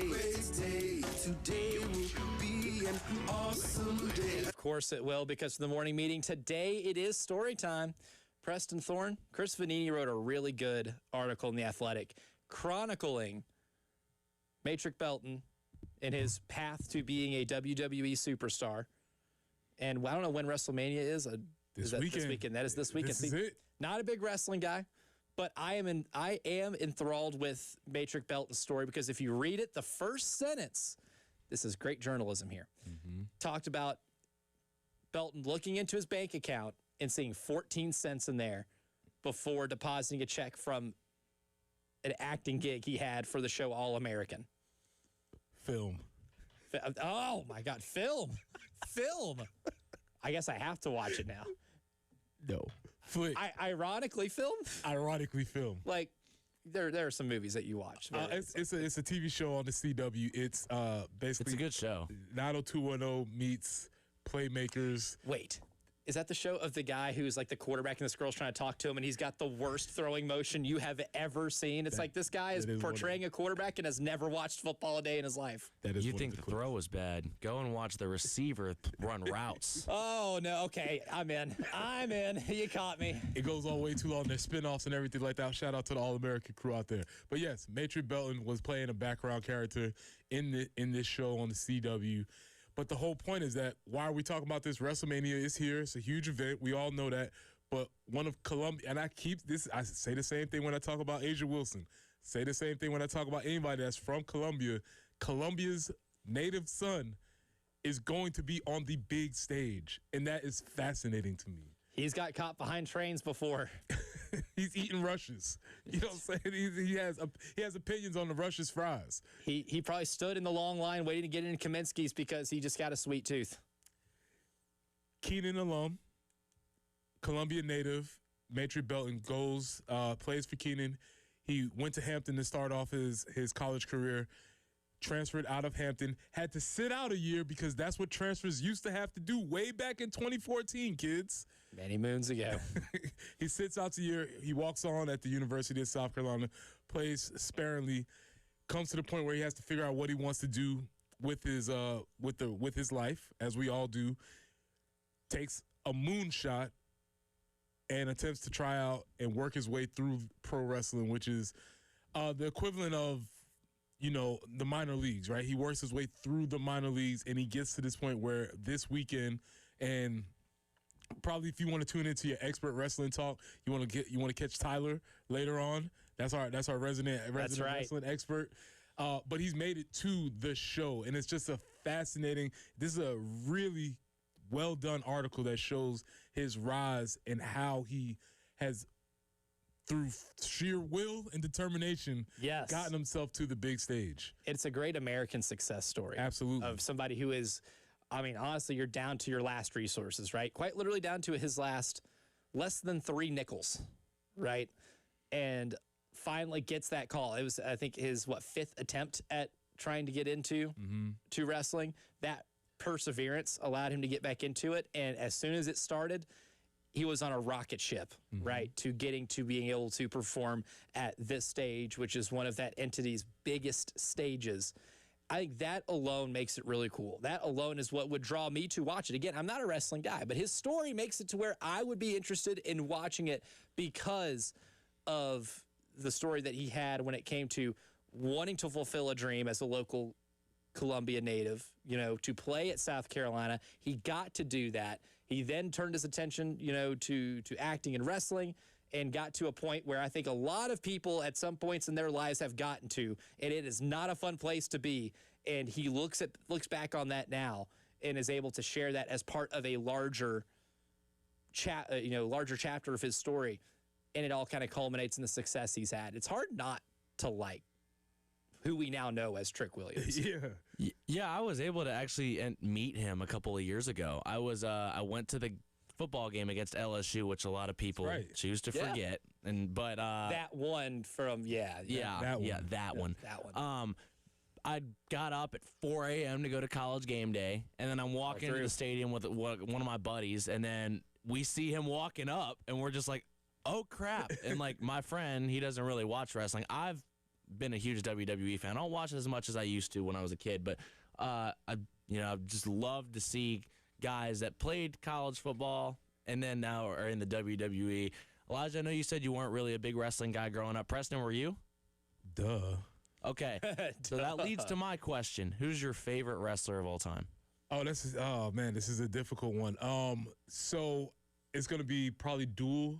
I think I inherited the Nature Boy from my brother. I inherited them, but I think for me probably I can remember me and my best friend Javier, rest in peace. We had a sleepover for Survivor Series, and the sleepover did not end well because I was a Bret Hart fan, and he was a Shawn Michaels fan. Oh no! And Shawn Michaels won, and that's water and oil right there. The excellence of execution did not go over well that night, and it wasn't a good thing. And now that I think about it, I've always been a guy who's like, Bret Hart's number one gimmick was, I execute moves well. Awesome. Preston, always a fan of the fundamentals. That tracks so much. You can't go wrong with the fundamentals, Excellence of execution. Awesome. You ever been to a live show before? When I was young, I haven't been as an adult.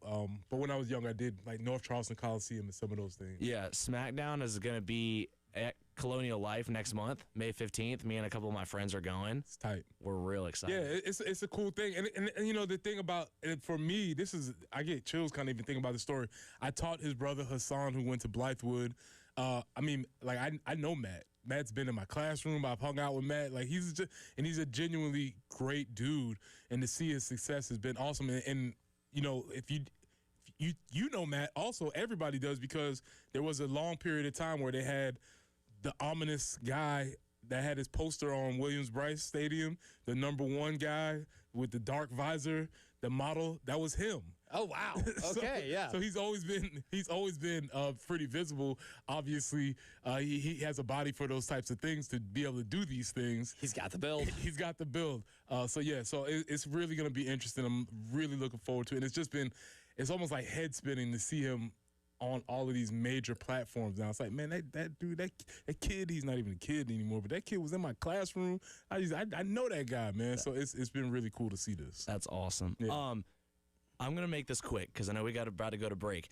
My favorite WWE story, I actually met John Cena, and it wasn't at a WWE event. Guess where it was? A Carolina football game. Oh, wow. 2007 or 2006. We Okay. hosted Kentucky. And I remember we ran like some sort of run play, and Kentucky tackled us for a 4-yard loss. And John Cena sitting in front of me turns around and goes, "What the hell was that?" John Cena yelling, "What the hell is that?" at Williams-Brice Stadium. He is not that much different than you. Yeah, I'm John Cena. I said, "You must be having a pretty good time," or something like that. I don't know, my 6-year-old self. Oh man, I was so happy. That is okay. John, the Venn diagram between you and John Cena, the middle you can write down. Well, yelling, it makes "What sense. the hell He is played that?" football in college at a Stadium. D3 school. John Cena just yelling, "Tackle him! Hit him!" He is not much different than you after all. Throw to the tight end. Oh, man. Yeah, tight end's always open, yelled John Cena at Williams-Brice Stadium. Oh, but that's the morning meeting. Coming up next, it will be a coaching search for South Carolina. And some names have been thrown out there as an obvious connection with the team in state, but that athletic director who employs that coach was on with Bill and Tyler earlier this week. Let's hear what he had to say about the potential interest in his baseball coach, maybe being the next Gamecock coach. We'll hear from him coming up next. All my sports. The Game Network. 107.5 The Game in Columbia. 96.9 The Game in Charleston. 100.3 The Game in Myrtle Beach. And 100.5 The Game in Florence. We have a new way for you to call the AAA Heating and Air phone lines. Just dial pound 250, and when prompted, punch in the keywords, the game. And that's it. Again, pound 250 with the keywords, the game. Sponsored by True Green. True Green, the easiest way to get a golf course quality lawn. Don't wait. Sign up at TrueGreen.com and get your first application for $9.95. True Green, the official lawn care treatment provider of the PGA Tour. Let the pros do the work so you can enjoy your weekend. Restrictions apply. See site for details. Start your spring cleaning with Zerorez. Get 3 rooms of carpet cleaned for $109 plus a free hallway. No soap, no residue, no harsh chemicals, just a deeper clean that lasts. Plus, now you can also take $100 off air duct cleaning and breathe cleaner air. Visit ZerorezColumbia.com. The one and only Monster Jam. Big air, backflips, and all-out racing. See the world's best drivers tear up the dirt in your favorite Monster Jam trucks. The fun begins at the pit party, where you can meet the drivers, get autographs, take pictures, and see the trucks up close. Must have valid event tickets to enter pit party. Restrictions may apply. Rules and activities are subject to change. Visit website for event details. Coming to Colonial Life Arena this weekend. Some things are meant to be together. Perfect pairs. The combos we all know and love. Like beaches and sand in your toes. A good book and the park. Or sleepy mornings and Mickey D's. It's undeniable. My personal favorite pair to help me start the day? The toasty $2.69 sausage McMuffin with egg paired with a $2 any size iced coffee. With 20 grams of protein in one sandwich and bold coffee to power my day, there's no doubt I'd call it the perfect McDonald's match. Ba-da-ba-ba-ba. Prices and participation may vary. Cannot be combined with any other offer or combo meal. We've been here 30 years, 30 Christmases in this house, and we have the traditions that most families have. That's Terry talking about her experience with Rhino Shield ceramic coating. We did Rhino Shield 14 years ago, and the house still looks the same as the first day. Rhino Shield really worked with me to help me get just the right nice soft yellow, and it's 14 years later, and it's the same color. Rhino Shield is backed by an extraordinary 25-year warranty with special financing available. It just sounded wonderful that we could have the house coated with Rhino Shield and not have to worry about it again for 25 years. Take it from Terry. Give Rhino Shield a call at 833-RHINO-99. Call now and receive 15% off the regular price. Or go to RhinoShieldCarolina.com. There have been neighbors that have come by and said, "Did you just have your house painted?" Because they wanted to know who the contractor was. And I said, "No, it's actually Rhino Shield." Call now, 833-RHINO-99 for your 15% off. Or go to RhinoShieldCarolina.com. Hey, this is Ray and Nathan with Pope Davis Tire and Automotive. Last year's Technician Bikini Car Wash was a huge success. But, unfortunately, Grease Lightning and Piston Pete left us for jobs at the club. Don't worry, if you are feeling hot, we can still cool you down. By fixing your car's AC for 30% less than the dealership charges. And we have an $80 rebate on any set of Michelin or BF Goodrich tires until May 23rd. Cool down online at PopeDavisTire.com. Plus text and title with approved credit. Call 866-243-4623 for details. Holy cow! JT's Jeep Ram has new Grand Cherokees from $29,990. How about $5,000 more for your trade? 0% for 72 months. A 1,000,000-mile warranty on every new JT's vehicle. Even if your credit's a little cockeyed, JT will get you approved and save you money too. Drive a new Grand Cherokee for $29,990 with a 1,000,000-mile warranty. JT's Jeep Ram 378 Lexington or Greystone Boulevard. Declaration of Deal Sales Event. Full Send Golf. You guys know how much I really, really love golf, and I think every week would be dope to post on the Golf Channel. I want to get a lot of guests on here. Salim's going to take lead. I'm down to be in it. It's not really work to play golf. Join the party on the golf course. I was like, let's go to the range. So what are we putting on it? We said 10K, right? 10K? All right. We probably bet more than all the other golf channels, right? 10K, 9 holes. Those guys bet for like cookies. I feel like I'm going to shank it. This guy's been training like a Navy SEAL when it comes to golf. I'm very, very excited. You excited? Yeah. Full Send Golf. Follow and listen on your favorite platform. Powered by Integrated Media. The Game TV. Sponsored by Shepherd's Glass. For auto, home, and commercial glass. ShepherdsGlass.com. In Chapin and West Columbia. The Game TV. Sponsored by Shepherd's Glass. Shepherd's Glass. It's the Game Network Traffic Report from the Schroeder's Towing Traffic Center. Broken down and need a tow or even free signage for your lot? Dial pound 250 and use keyword tow truck today. This is Kale Wilson with another traffic report. No accidents to report. Doing a good job out there on those roads. We've only got long-term road construction in Richland, Horry, and Lexington County. Got two big-time games in the NBA to determine the final two spots in the playoffs, determining the East 8th seed and the West 8th seed. The Charlotte Hornets play at the Orlando Magic at 7:30, followed by the Golden State Warriors at the Phoenix Suns. Winner of both of those games will make the playoff.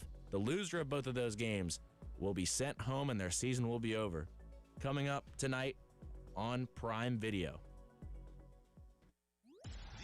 Early game with former Gamecock Preston Thorne, Elijah Campbell, and Jen Jensen on the Game Network, 107.5 Game app, and at the Game TV radio on YouTube.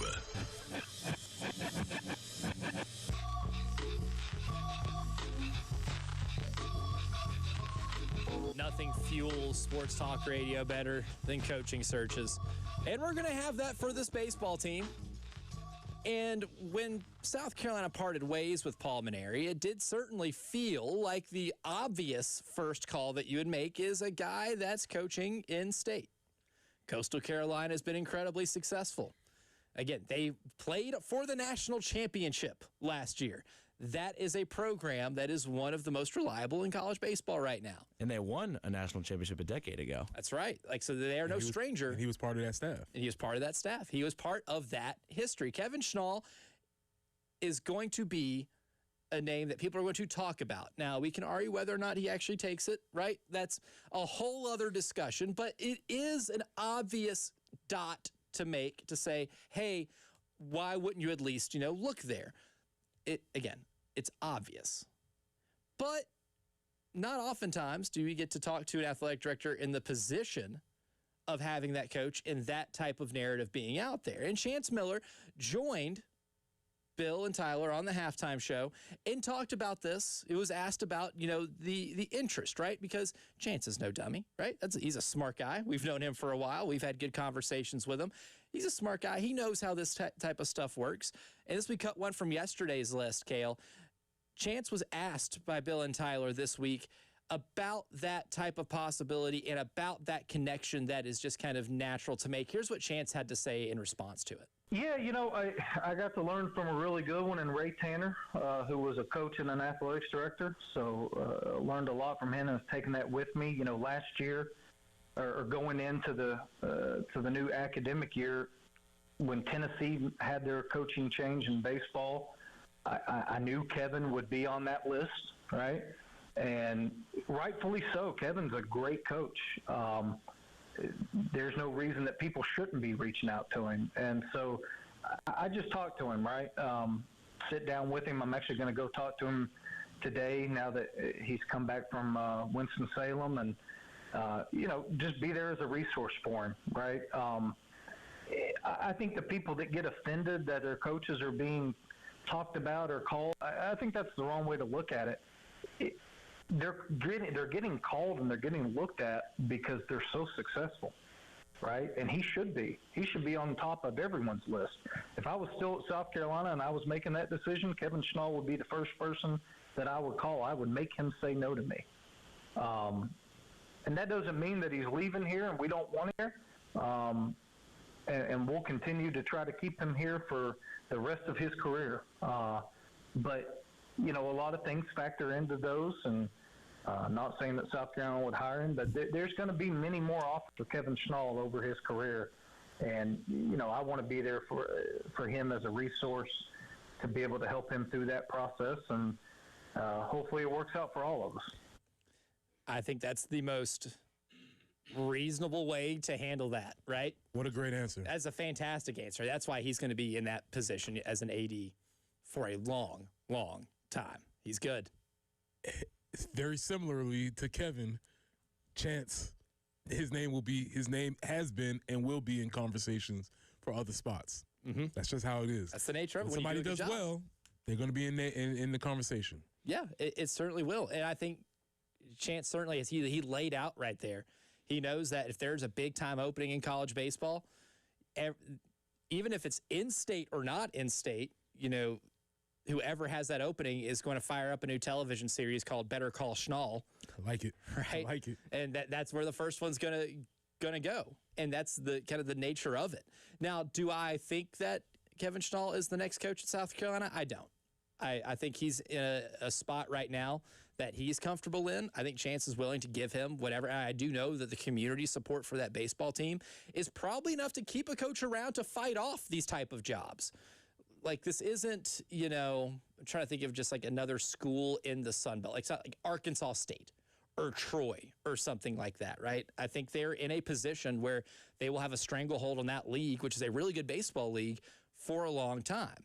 But if I'm South Carolina, that's definitely the first call I would make, would be to just gauge the interest and see if I can get a foot in the door and be able to have that type of discussion. Yeah, and gauging the interest could be, hey, coach, know you're in the season. Just know that when the time comes, we'd like to have a conversation with you. Mm-hmm. And as Chance said, Chance, again, I'm a fan, so let me put that out there. But what a strategic move to say that I would make them tell me no, while also saying, hey, we want to keep him here. They're just telling how much he values him. But other programs will be coming, and that's what you want when you're at a spot where you're doing well. It's very similar to how if you're a head coach, you want your assistant coaches to be getting job offers because that means something is going well. You probably don't want to be with somebody who doesn't have any other opportunities that nobody else wants, right? Yeah. There's certainly something to be said about being paired up with somebody who is enviable. I can't let it go, but there was nobody beating down Mike Schuler's door. Right. There wasn't. And that's a good point. That's a perfect point.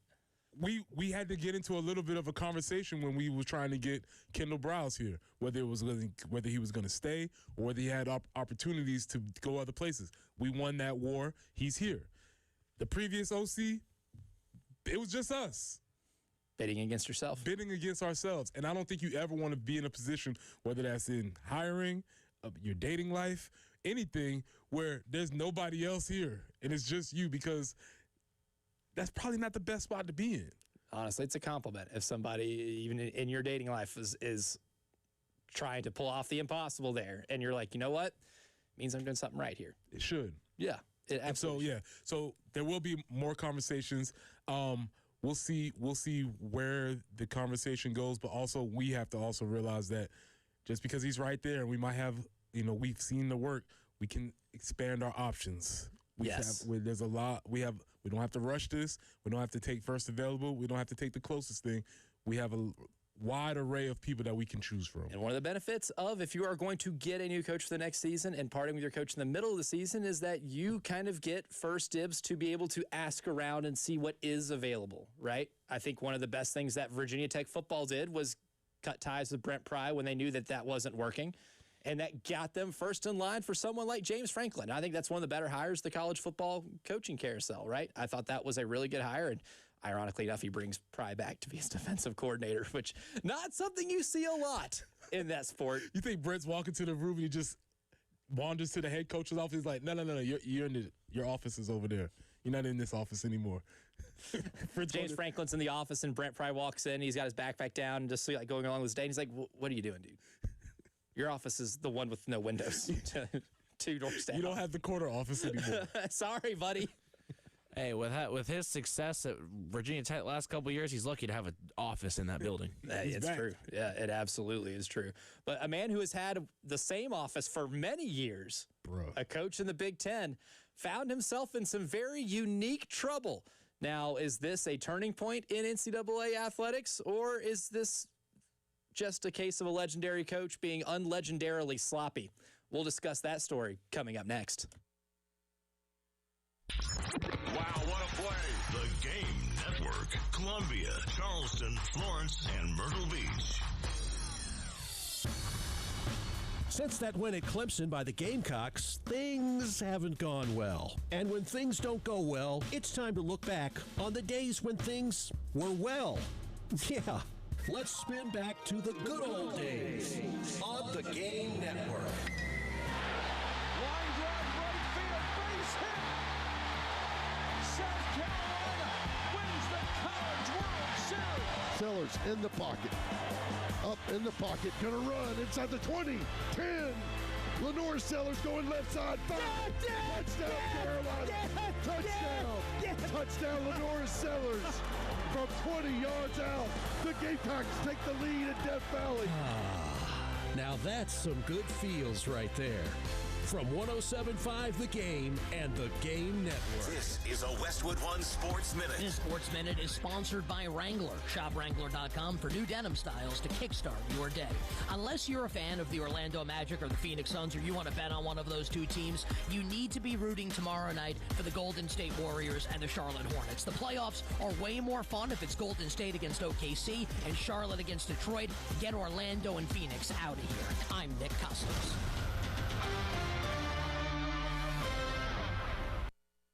Legendary doesn't happen by chance. It happens because it's what BetMGM does. Sign up for BetMGM using bonus code KOSTOS, K-O-S-T-O-S, and you could receive up to $1,500 back in bonus bets if you don't win your first bet. Get into hockey, basketball, and more of your favorite sports with same-game parlays, live betting, and more. BetMGM. Make it legendary. BetMGM and GameSense remind you to play responsibly. See BetMGM.com for terms. Must be 21 years of age or older. This specific promotional offer is not available in Michigan, Mississippi, New Jersey, New York, Nevada, Ontario, Pennsylvania, Puerto Rico, or West Virginia. Gambling problem? Call 1-800-GAMBLER or 1-800-MY-RESET. Available in the U.S. For New York, call 877-8-HOPE-NY or text HOPE-NY 467-369. For Massachusetts, 1-800-327-5050. For Iowa, 1-800-BETS-OFF. For Puerto Rico, 1-800-981-0023. First bet offer for new customers only. Subject to eligibility requirements. Rewards or non-withdrawable bonus bets that expire in 7 days. In partnership with Kansas Crossing Casino and Hotel. Life matters. A bookstore owner once told me about an irate customer who bought a book, then returned it the next day, saying he had been greatly misled. The customer, it seems, was emotionally disjointed and relationally challenged. He bought a book entitled How to Hug, thinking it was just the thing to help him express his feelings. Reverend, he said, you can just imagine how disappointed he was to get home and discover he hadn't bought a book on hugging at all, but simply volume 9 of the encyclopedia, the volume covering How to Hug. Well, by this time, I knew I was being told a tall tale, but I wonder how many times we seek help with life's issues but wind up disappointed. There is one book, however, that has stood the test of time. Give it a chance, and you'll find the Bible is more up to date than you think. This is Pastor Stephen Chitty from Christian Life. Remember, friend, life matters, and so do you. Are you drowning in IRS tax debt? I owe the IRS $37,000. Get ready for a toll-free hotline. Take advantage of new IRS tax forgiveness programs that may protect you from IRS collection agencies. They have the power to garnish your wages, put liens on your property, and levy your bank account. Civic Tax Relief can help protect you from the IRS. Civic Tax Relief basically represented me against the IRS, and by the time everything was completed, I didn't owe the IRS anything. Find out about the Fresh Start program that is now available through Civic Tax Relief. Civic Tax Relief's special tax hotline can help you discover all the relief programs available for free. I would recommend anyone who has a tax problem to contact Civic Tax Relief. Just call 800-506-5803. 800-506-5803. Don't wait. Call now. 800-506-5803. 800-506-5803. Must qualify for enrollment. Results may vary. The Early Game. With former Gamecocks Preston Thorne, Elijah Campbell, and Jen Jensen. On the Game Network, 107.5 Game app, and the Game TV radio on YouTube. 803-404-6100. That's the number to call if you want to try to win some free tickets, because we have 2 family 4-packs of tickets to Tuesday's baseball game, South Carolina versus the Blue Hose of Presbyterian. Just be callers 3 and 4, and you'll win a family 4-pack of tickets. You hear Cale Wilson's syrupy smooth tones, then you know you have won tickets. Oh, I have smooth tones? Smooth tones. Smooth tones. Well, thank you, good sir. Best compliment you can get in the biz. Coming to you guys live from Columbia, South Carolina. You hear this voice, and you have won free baseball tickets. Oh, good stuff right there. So good luck. 803-404-6100. Unfortunately for Iowa, they have reached Irony City. We go to Lawsuit City a lot. I don't think we're going to go to Lawsuit City for this, but Irony City is certainly there, and we'll tell you why. Kirk Ferentz been coaching a long time. Usually pretty good, I would say, at avoiding trouble in controversy. One of the reasons why you get to coach at the same place for 20-plus years and be one of the longest tenured head coaches in football. But Iowa's going to have to vacate 4 victories from their 2023 season for tampering.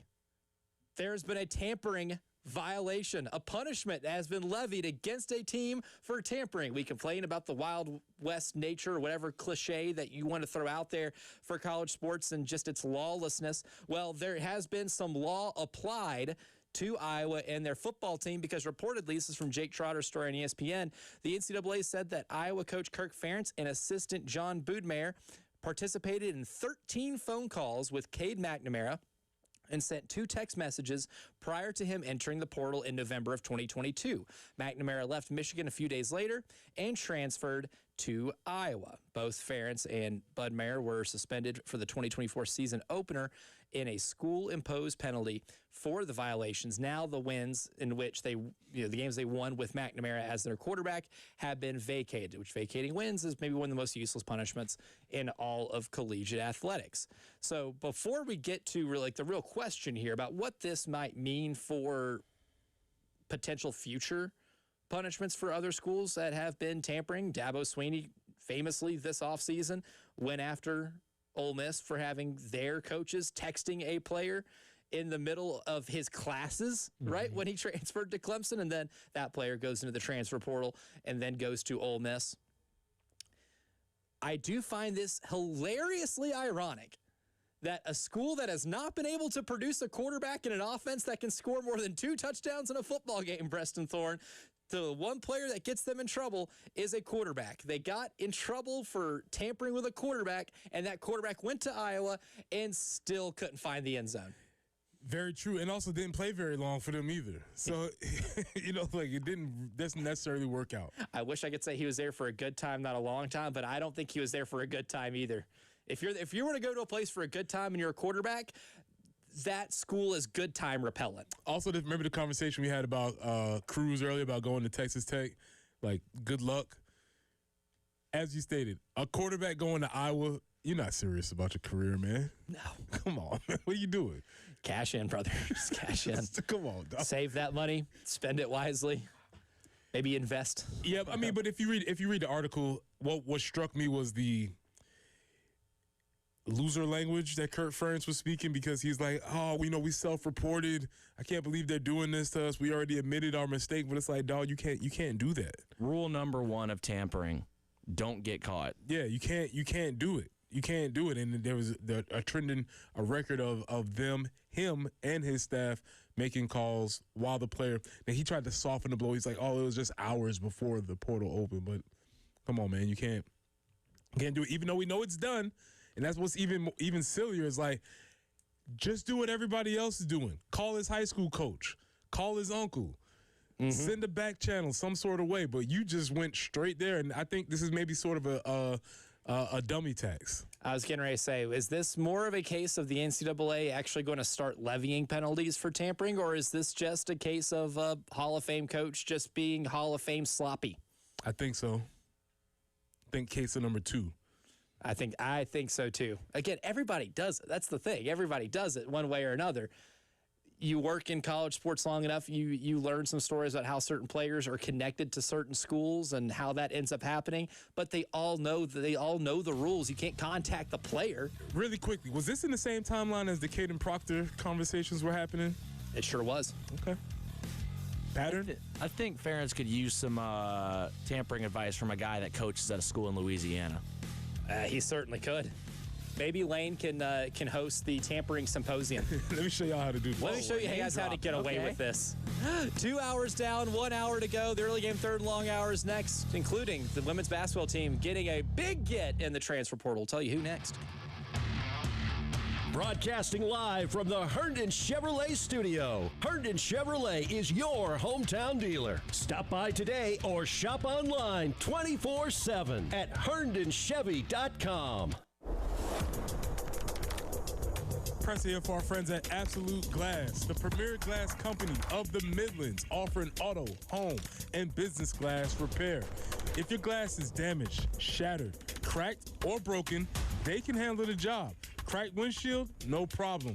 They'll come out to your location and they'll replace it for you, usually for free, and they'll work directly with the insurance to take away the headache. That's right. They'll come out to wherever you are. School, home, work, it does not matter. Absolute Glass will come out to you and take care of the job for you. Now, if you're at home, you're looking to increase the value of your home, Absolute Glass can take care of that for you too. Windows, mirrors, shower enclosures. I say it all the time. If you can see through it, Ray and Marianne at Absolute Glass can do it. So check them out online at AbsoluteGlassInc.com. That's online at AbsoluteGlassInc.com. Sponsored by Castle Brothers Home Services. CastleBros.com. Most HVAC system breakdowns don't happen at once. They start small, then fail when the peak weather hits. Fix it before it fails. Get a $59 AC system check, plus save 15% on same-day repairs. Visit CastleBros.com. Attention music fans, the 3rd annual Meeting Street Music Fest is happening April 17th and 18th in West Columbia. This award-winning 2-day festival features 11 incredible bands, including national headliner Sugar Ray, plus amazing food, drinks, and fun, and it's completely free. Join us Friday from 6 to 8 at the West Columbia Amphitheater and Saturday from 3 to 9 along Meeting Street. Make it a weekend getaway and experience one of the Southeast's fastest-growing music festivals. Learn more at meetingstreetmusicfest.com. That's meetingstreetmusicfest.com. This is Joe Cordell of Cordell & Cordell. Cordell & Cordell is the largest family law firm in the country with over 35 years of helping clients navigate divorce. If you or someone you care about is facing a family law issue, let us set up a 1-hour Cordell Consult. The Cordell Consult is a meeting with a local attorney who will give you clear guidance about your options, whether it's a separation, a postnuptial agreement, divorce, or custody. Visit CordellCordell.com. 1201 Main Street, Columbia. Full Send Golf. You guys know how much I really love golf, and I think every week would be dope to post on the Golf Channel. I want to get a lot of guests on here. Salim's going to take lead. I'm down to be in it. It's not really work to play golf. Join the party on the golf course. I was like, let's go to the range. So what are we putting on it? We said 10K, right? 10K? All right. We probably bet more than all the other golf channels, right? 10K, 9 holes. Those guys bet for like cookies. I feel like I'm going to shank it. This guy's been trading like a Navy SEAL when it comes to golf. I'm very excited. You excited? Yeah. Full Send Golf. Follow and listen on your favorite platform. Powered by Integrated Media. The Game TV. Sponsored by Shepherd's Glass. For auto, home, and commercial glass. ShepherdsGlass.com. In Chapin and West Columbia. The Game TV. Sponsored by Shepherd's Glass. Shepherd's Glass.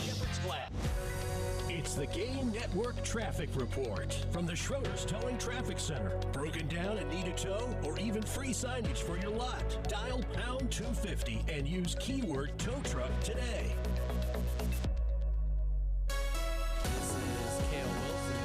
With another traffic update. Got one accident to report in Richland County on Park Lane Road near Highway 277. Otherwise, good job, everyone. Only got our long-term road construction outside of that in Richland, Horry, and Lexington County. The Atlanta Braves kick off their series tonight versus the Philadelphia Phillies. The Braves are the only team in the MLB that have not lost a series yet, hoping to keep it that way after their series this weekend. First pitch at 6:40. Your home for the Gamecocks. 107.5 The Game. WNKT Eastover, Columbia. A Cumulus media station.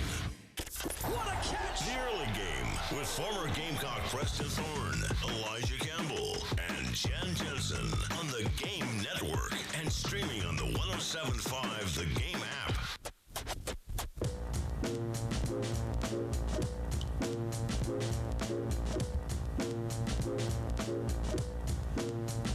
The Early Game third and long hour starts right now. I'm Elijah Campbell. He's Preston Thorne. He is Cale Wilson, filling in for Jen Jensen today. Our man Thomas is in the video production room here at Studio 803, and we got a lot to get into here in the final hour of this week's shows, including talking about some big news in the transfer portal for the women's basketball team, because the reloading only continues for Dawn Staley's group. And in the next segment, we get to phone a very special friend, Preston Thorne, our man Jay Phillips, reporting live from Hilton Head. He's at the Heritage, so he has got the latest, and we just want to hang out with our pal Jay. Of course. Always good to hang out with Jay. And then, of course, the Early Game third and long hour goes deep. Part 5 of the Art of Team Building in Modern College Sports series. Today, the examples, right? There's leadership, there's leading by example. Who leads by example in terms of showing us how you can win in modern college sports with all of the changes that have happened in the last decade? But we're going to start off with first the transfer news, and then, of course, the big series this weekend. But last night, Dawn Staley sent the tweet. She fired out the bat signal. Birdies in the nest. The birdies in the nest tweet, which means there's an acquisition. Jordan Lee, shooting guard from Texas, the second leading scorer for Texas last year. Really, their main three-point threat, that's a Texas team, Preston Thorne, that attempted 12 threes a game last year. Jordan Lee shot 5 of them per game. Okay. And she was making them at almost 35%, which is above average for the women's game. And she was the second leading scorer on that team. That is a team that went to 2 straight Final Fours. Jordan Lee was a really big part of both of those teams. This is a massive, massive get, and for a multitude of reasons, one of which you laid out pretty well earlier in today's show. Yeah, man. What better way for you to get better than to make your enemy weaker? what I'm saying? Like, this is a double kill shot. You get what you need on offense. You needed somebody to space the floor a little bit. Obviously, it felt like maybe last year Tessa was kind of the singular floor spacer, and so you have another person that can fill that role. And on top of that, you take the floor spacer away from the team that you're playing against consistently. Your true actual rival in the SEC, which is Texas. So yeah, this is a double win. It's a huge win because Texas is experiencing just some roster losses on their own, right? You know, like Rory Harmon, one of the better point guards in women's college basketball, out of eligibility, not walking through that door, right? They have experienced some other transfers going out, right? Justice Carlton hit the transfer portal. And now Jordan Lee hit the transfer portal, and she's coming to play for you. That's a huge pickup for this team. And there were 3 players that were prospective future Gamecocks that have visited campus. Kimora Johnson from Virginia, point guard who helped lead the Cavaliers to the Sweet 16 as a 10 seed, right? Almost 20-point per game score. Still was a player that was interested in coming to South Carolina. And Olivia Edwards, who was the number 2 player coming out of high school in the 2026 class, who decommitted from Tennessee and then came to visit you. Those are 3. I said, on Twitter that if Dawn pulls off all 3, buddy, this is going to be one of the biggest, heaviest national title favorites before a season starts from a team that did not win the title in the previous season that we have ever seen in that sport. Yeah, and then as I said, in the 6 o'clock, you add the almost the found gains of Chloe Kitts and Ashlyn Watkins. And now you're like, oh, I didn't even expect to have this. We got this too. This is awesome. So having extra folks that you're building on roster. But when you were talking about those rosters, both the girl from Virginia, what's her name again? Kimora Johnson and Olivia, both sort of through circumstances of happening at their own program, have entered into the portal. Both of them having their both unique situations. But they both found themselves looking for another place to play, and this is where you're like, hey, you want to roll with a winner? Yes, we do. Well, that's some of the best parts about this, too. It's that it was the unexpected nature of just them being available. I don't know if you would have, even seen Jordan Lee being available in the portal. Not many times. I'd like to learn some more about that. See, what it doesn't matter because she's here now, but I'd like to see what that situation was. But we kind of have an idea about the other 2. Because there was the whole, you're a starter, a shooting guard on a Final Four team you played in the Final Four the last 2 years. Your role was probably going to be increased a little bit if you stayed, but she goes to the portal anyway for some reason. Again, interested to know why that might be the case.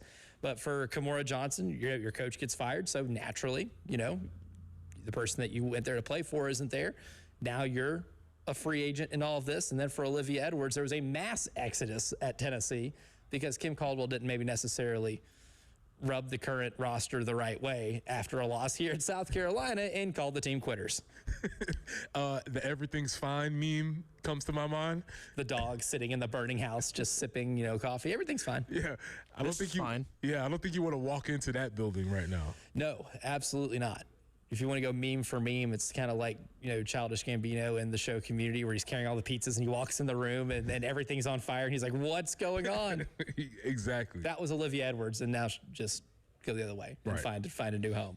So the offseason, very kind to Dawn Staley and this South Carolina women's basketball team that, again, already going to be a favorite to be back in the Final Four and contend for a national championship. Acquisitions like yesterday just make it a little bit more favorable for them to be considered the main favorite to win a national title going into next season. Absolutely. 2 thumbs up. Great get. Industry term there. Great get. But there's a big series going down at Founders Park this weekend. And on the hope meter, I think I'm maybe more hopeful for this team to be able to win a series against a ranked conference opponent for the first time in a little bit. And this Mississippi State team is really good, right? We'll start off with that. We'll really Lou Holtz this thing, right? Okay. Where we're going to... Let's do it. In honor of Coach Holtz, we're going to talk about why this team is really good and why they might seem hard to beat. Because if you just look at the team on paper, Mississippi State, 27-10 overall, right? They win games that they're favorited in. Because if you look at the RPI quadrants, they're undefeated in quad 4 games. They're 13-0, 6-0 in quad 3 games. And in quad 2, they're about 500, right, at 3-3. This is a team that has some really impressive wins. You know, at the very last week of March, they go to Ole Miss, their arch rival, a team that is a top 10 team in RPI, and they sweep them. And the weekend before that, they played Vanderbilt, who we know what type of program Vanderbilt is, and they swept them, including a run rule game on the last game of that series. We've seen this team, this Mississippi State team, have some really impressive wins. UCLA is 33-3. And they played UCLA and took UCLA to extra innings on the first day of March. This is a really good Mississippi State team. Coach O'Connor is one of the best coaches in college baseball, won a national title at Virginia. This is year 1 with him at Mississippi State, and the man's turned it around. To his credit, he has completely turned it around in year 1 in Starkville. Somebody whose name was on our search 2 years ago. Yep. Heavy. Really good coach. This is a team that does not have a lot of obvious weaknesses. They are at the top in almost every SEC hitting category. They hit for average. They hit for power. Their pitching staff's really good. They strike out a lot of batters. They have a solid ERA. They have a pitcher that is going to be pitching tonight that has one of the more remarkable, ERAs that you're going to find in this sport. Looking at tonight, because Brandon Stone's taking them out for South Carolina. Thomas Valencius, I think is how you pronounce the name. This is a left-handed pitcher who is 6-1 with a 1.53 ERA. Okay. Preston Thorne, he's only walked 12 batters. You want to guess how many strikeouts he's recorded this year? A lot. 72. Quote 21 Savage, a lot. A lot. How many strikeouts you got? A lot. Yeah. How many walks do you got? Not a lot. It's a really good pitcher. And that's the crux of this matchup to me, is that they strike people out and we strike out a lot. And that's what we're going to have to figure out going into this series. As Monty laid out, how do you be a little bit more disciplined at the plate? How do you cut down on the amount of strikeouts? How do you put the ball in play to put a little bit of pressure on the defense? To me, if we're looking at what's the matchup, or, like the Madden checks, Madden matchup, that they strike out a lot. They strike people out and we strike out, and we're going to have to try and rectify that. Now you want to get to the real Lou Holtz heel turn here? Let's do it. Where here's how you can beat them. Mm-hmm. They're reeling in SEC play right now. They've lost their last 6 SEC games, swept by Georgia at home. Now, that's not the worst sin on planet Earth. Georgia's the best team in the SEC. They're first in the league right now. So that's not the worst thing. That's one of the best hitting lineups that you are going to find in college baseball with Georgia. But the real surprising one is getting swept against Tennessee at home. A 6-5 loss, a 6-2 loss, a 7-2 loss. Didn't really hit the ball very well in the last 2 games against Tennessee. But that's 6 straight home losses. Now they have to go back on the road and play you, and you're playing better baseball. You avoided the mid-major trap that you have fallen into frequently this year against Davidson. So just winning that game was important. But you were also coming off of a sweep at Missouri, and that's a Missouri team that was coming off of a road series win at Kentucky.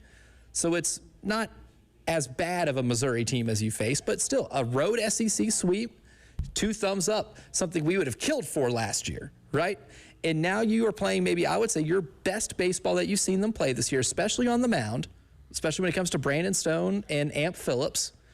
And you get those 2 on the mound against a team that had struggled to hit against Tennessee, a team that struggled to hit against Georgia, with the exception of the first game where they did score 9 runs. This is where I actually feel pretty good about being able to have a potentially winning series, and at the very least, a really competitive 3 games at Founders with a big game SEC feel. We, as we said in the 6 o'clock hour, we have now advanced ourselves to better take them seriously mode. Yo, right? If you're Mississippi State, that's the message that their coaches are giving them. Hey, ignore the record. They're playing better. They're better than you think. All of those types of conversations that are happening with the team that could easily come in there and be like, I don't know, they're not very good. Look at their record. They only lost blah, blah, blah, blah, blah.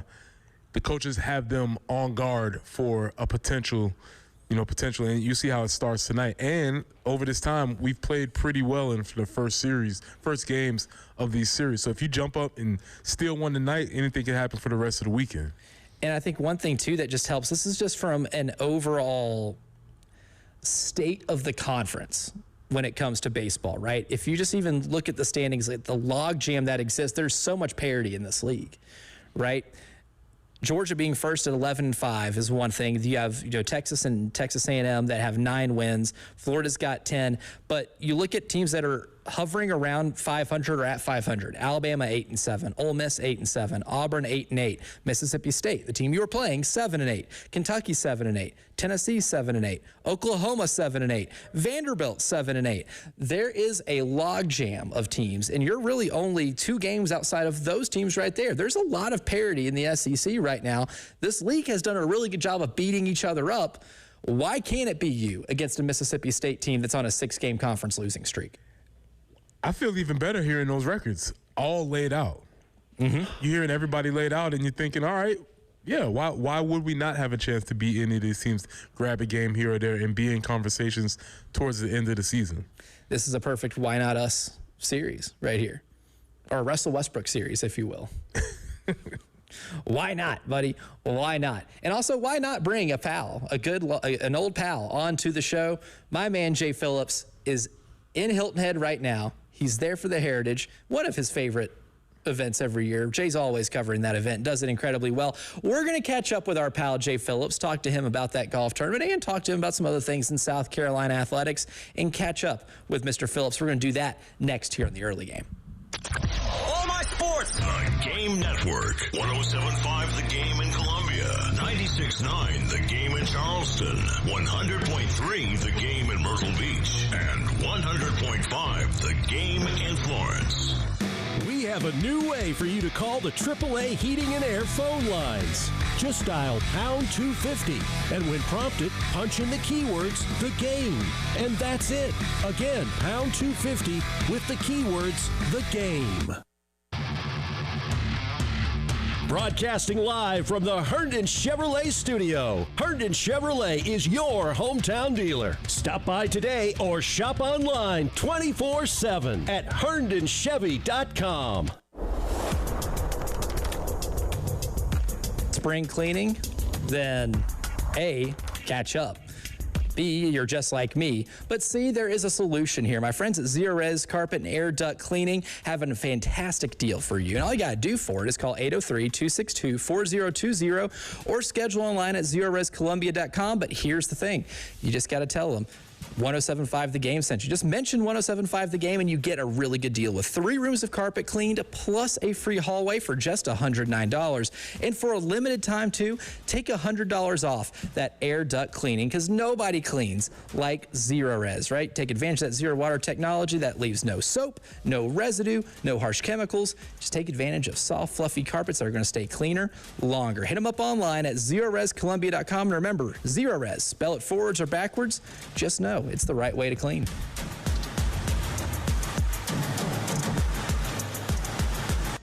This is Larry Leitner, owner and founder of Midstate Roofing, and for nearly 30 years, we've continued to be the proven leader in the roofing and waterproofing industry. Midstate Roofing's proven history is your assurance that our professionals at Midstate Roofing will provide the proper advice, service, and results to the needs of your facility in a manner both safe and pleasing to your operation. From high-rise to hospitals, manufacturing to industrial, Midstate Roofing designs and installs bonded systems with a protective guarantee that will keep your operation dry and running long into the future. 24 hours a day, 7 days a week. And this is Blake Leitner, reminding you to protect that roof with a maintenance contract. Call me today at 803-356-1919 or online at midstateroofing.com. That's midstateroofing.com. You'll speak to an on-call technician after hours or a Midstate Roofing staff member during hours at 803-356-1919 or online at midstateroofing.com. And as always, tell them Midstate Twins. If you have a leak, let Midstate Roofing take a peek.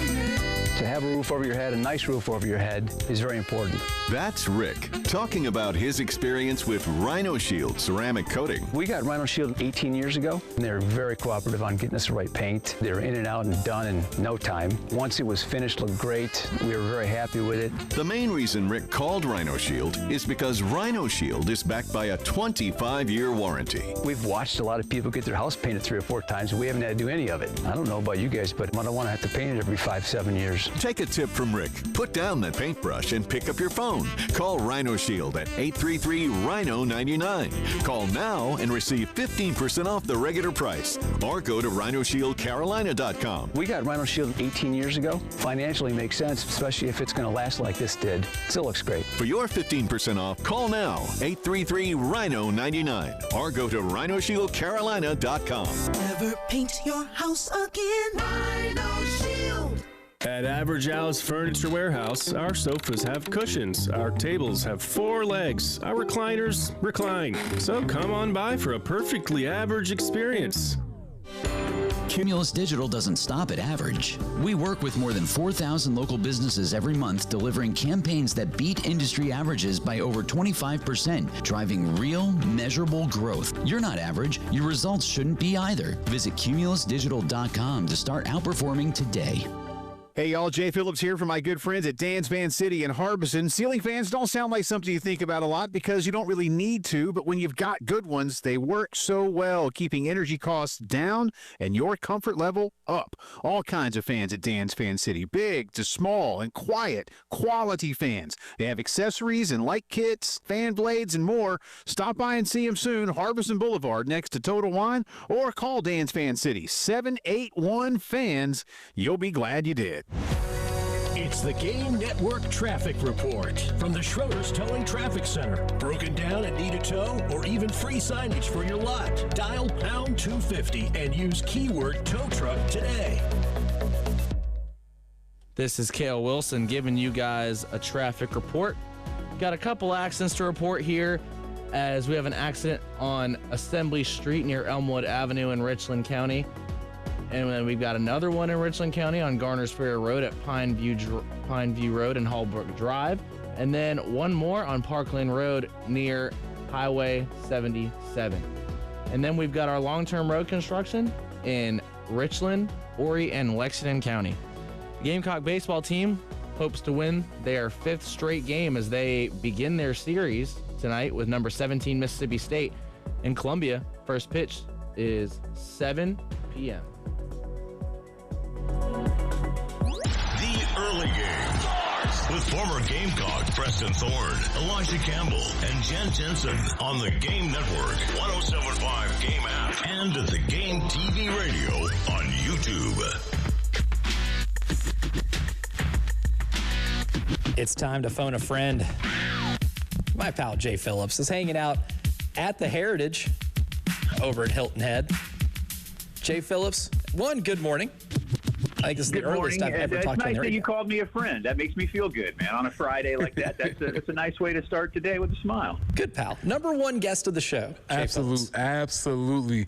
And with all of those good feelings, I'm going to take it another direction. Jay, were you the one that was lighting the victory cigar, dotting the ashes on Live Golf? Was that you that I saw on the on social media? Was that you or was that somebody else? You didn't see it on social media, but you may have heard something along the fringes of that during the post game show earlier in the week. That's all I can say about that. That's what I've been trying to light that fire for a while. Actually, they've been trying to light their own fire. So correct. I'm just here to fan the flames. Correct. Yeah. Usually, if Jay gets a little spicy, we just say that's his evil twin, Paige Phillips. But no, that was Jay Phillips. Yeah. Well, and now that the number one nemesis has left on his own, Patrick Reed, I think that tells you a lot. So that's, but hey, good luck to the Live Tour and to all the guys still on it. I'm pulling for you. My favorite bit. It's not even really a bit. This is pretty genuine. Like, Jay does not have a ton of natural enemies in the sports world. Patrick Reed is one of them. It's one of my favorite things. If you ever want to poke a button for Jay Phillips, Patrick Reed will be the topic of discussion. Preston, I would wear a Mets jersey or a Phillies jersey. Whoa. Before I would wear anything associated with Patrick Reed. If that helps you. Or anybody else that's listening that knows me. That was the context I needed, and now I understand. I can't, Elijah will appreciate this maybe, and soccer fans, I can't say I would wear a Chelsea jersey before I would wear a Patrick Reed jersey, but I might. Or a Patrick Reed shirt. I don't know, but yeah. And Terry was asking me if I could heckle him this week. I was like, no, he's not here this week, but hey, next year, don't you worry. I'll find a way. Jay's going to find a way. He will find a way to heckle Patrick Reed. But there are plenty of other golfers there, though, right now, and a very crowded leaderboard after day one. What are the Jay Phillips observations of the RBC Heritage after the first round yesterday? All right, so from a golf perspective, it was a little breezy yesterday, so there were guys shoot, but I honestly thought, Elijah, with the temperatures being what they were, that guys might shoot a little lower. Ludwig Oberg led the way with 8, saw him for a minute. Did see Victor Hovland, who was 7 under, and I'll share with you guys real quick something that really made me smile away from golf. But I told Terry this yesterday when we started our show at 3, because Victor had just finished minutes before. Where I am perched to do the show is near the 18 skybox. And for those of you who, whether you've been here or not, like everybody knows the iconic lighthouse and all that behind the 18 green, but the clubhouse is not adjacent to the 18th green. It's a couple hundred yards away, and the golfers are, whether you're a regular golfer or the pros here this week, you're taken by golf cart back over to the clubhouse. And so Victor, and there's an area that's roped off for like golfers, caddies, security, concessions, etc. And there were little kids lined up along this rope, and you're not supposed to get autographs there. There's like no signage that says it, but there's clear signage of like where you're supposed to get autographs. And Victor comes around, and he's just him and his driver on the cart, no clubs, no caddy. And he tells his driver, and I can see all this. I'm walking along the other side of the rope on 18, and Victor has his driver stop, gets up, and starts signing all these kids' autographs, man. And I was like, you know what? There's somebody who gets it. And I grant you, he had a 7 under. He was in a good mood. It was a beautiful day. But and if he had been 7 over, maybe he doesn't, right? I don't know. But nevertheless, you're not really supposed to there. But the kids are like, Victor, Victor, Victor. They all had their little, like, flags or shirts for him to sign or whatever. And he got out and he signed everyone. There was probably, 8, 10 kids. I'm not sure. It wasn't like a giant group. But anyway, it just kind of made me smile and think that's how you interact with the next generation to make sure that they stay engaged. And, some athletes don't do that. But anyway, in terms of the golf, to come back to that, Elijah, a little breezy yesterday. They've reconfigured this course a little bit. And one of the things I'm going to be looking for more today when I have more time to walk and travel around different holes is they completely resodded and resurfaced every single green, all 18 of them. And one of the things that I was listening to yesterday and reading about and talking to a couple of people was how maybe some of the greens don't have some of the natural break that just comes with time, and a little sinking here, a little rise there, a little heat, a little moisture, whatever it might be, and how guys are putting, because these are a lot of these greens. Anybody that, again, you see it on television, again, whether you've been here or not, small postage stamp greens. It's not a big golf course. It has some length. Now they've done some good things, but it's like a lot of courses, there's only a finite amount of land that they can use. So to try to make it trickier, you got to do things here or there. But that was kind of fun. Yeah, but you said a crowded leaderboard. I'm looking now. Not a lot of big names have teed off yet. Scotty's going in a little bit, so I'll be over on 1 to see him. But it was a good day in terms of golf. And Elijah, I know you did a couple times that I've been down here. When you and I were doing the show together, I told you Thursday was kind of light, and Friday got busy. Yesterday, without question, and I've been to this tournament a bunch, without question was the busiest Thursday from a gallery perspective I've ever seen. And one of the reasons they said is that Friday, Saturday sold out months ago. Oh, wow. And so there was a higher demand for Thursday tickets. And I think that's just a testament to, again, the fantastic job that Steve Wilmot and his team down here at the Heritage have done to turn this thing into one of the biggest events of the spring, and especially what it follows in Augusta last week. So it's been a good week so far, and looking forward to today. Yeah, certainly in line for a really fun weekend there. Jay Phillips is hanging out with us right now. And Jay, in the last segment, Preston and I were kind of talking about this baseball series this weekend. And as much as anybody, kind of the roller coaster of what the last few years have been with this program. But I went into this whole series against Mississippi State kind of taken the approach of being really high on the hope meter. I think I'm maybe as hopeful for South Carolina to be able to win a series this weekend against a ranked conference opponent more than I have the last couple of years by just the nature of playing better baseball right now. And you're playing a team, Mississippi State, that's on a 6-game conference losing streak. Do you share that same sentiment? Yes. Everything you just said, I'll completely concur with. And I don't know which one of those is the biggest check mark. I think they could be equal, Elijah. I really do. The Gamecocks do feel better about themselves. And even in that series loss to Texas, Monty was on our show that Monday afterward. And you could tell the team did play better baseball. And sometimes, and Preston, you know this as an athlete, there are days when you can play well and lose. And that's one of the things, and Elijah, again, you and I have worked together for a long time, and you know one of the things I say is, tell me how you lost. When you go get your butt kicked, the way Carolina was getting their butt kicked before the coaching change, that told me, as much about where the team was between its ears as much as what they might have had from a roster and talent perspective. Monty has definitely changed their mentality. To what degree, ultimately, we'll find out. That's why you play games. But yeah, Elijah, I'm with you 100%. And that's one of the beauties of a sport like baseball that's a marathon, is that teams do ebb and flow. And right now, State is absolutely, at a low point. And they are on the road. And I hope that Carolina fans respond well. I hope the boys respond well. The pitching, the Gamecock starting pitching especially, has been brilliant the last few weekends. And that must continue, because there are times when the bats are still cold. If the bats could find a little more consistency, I would really love their chances. Maybe not to sweep this weekend, because, again, I think expecting sweeps in conference play is tough. That Carolina got one last week is fantastic.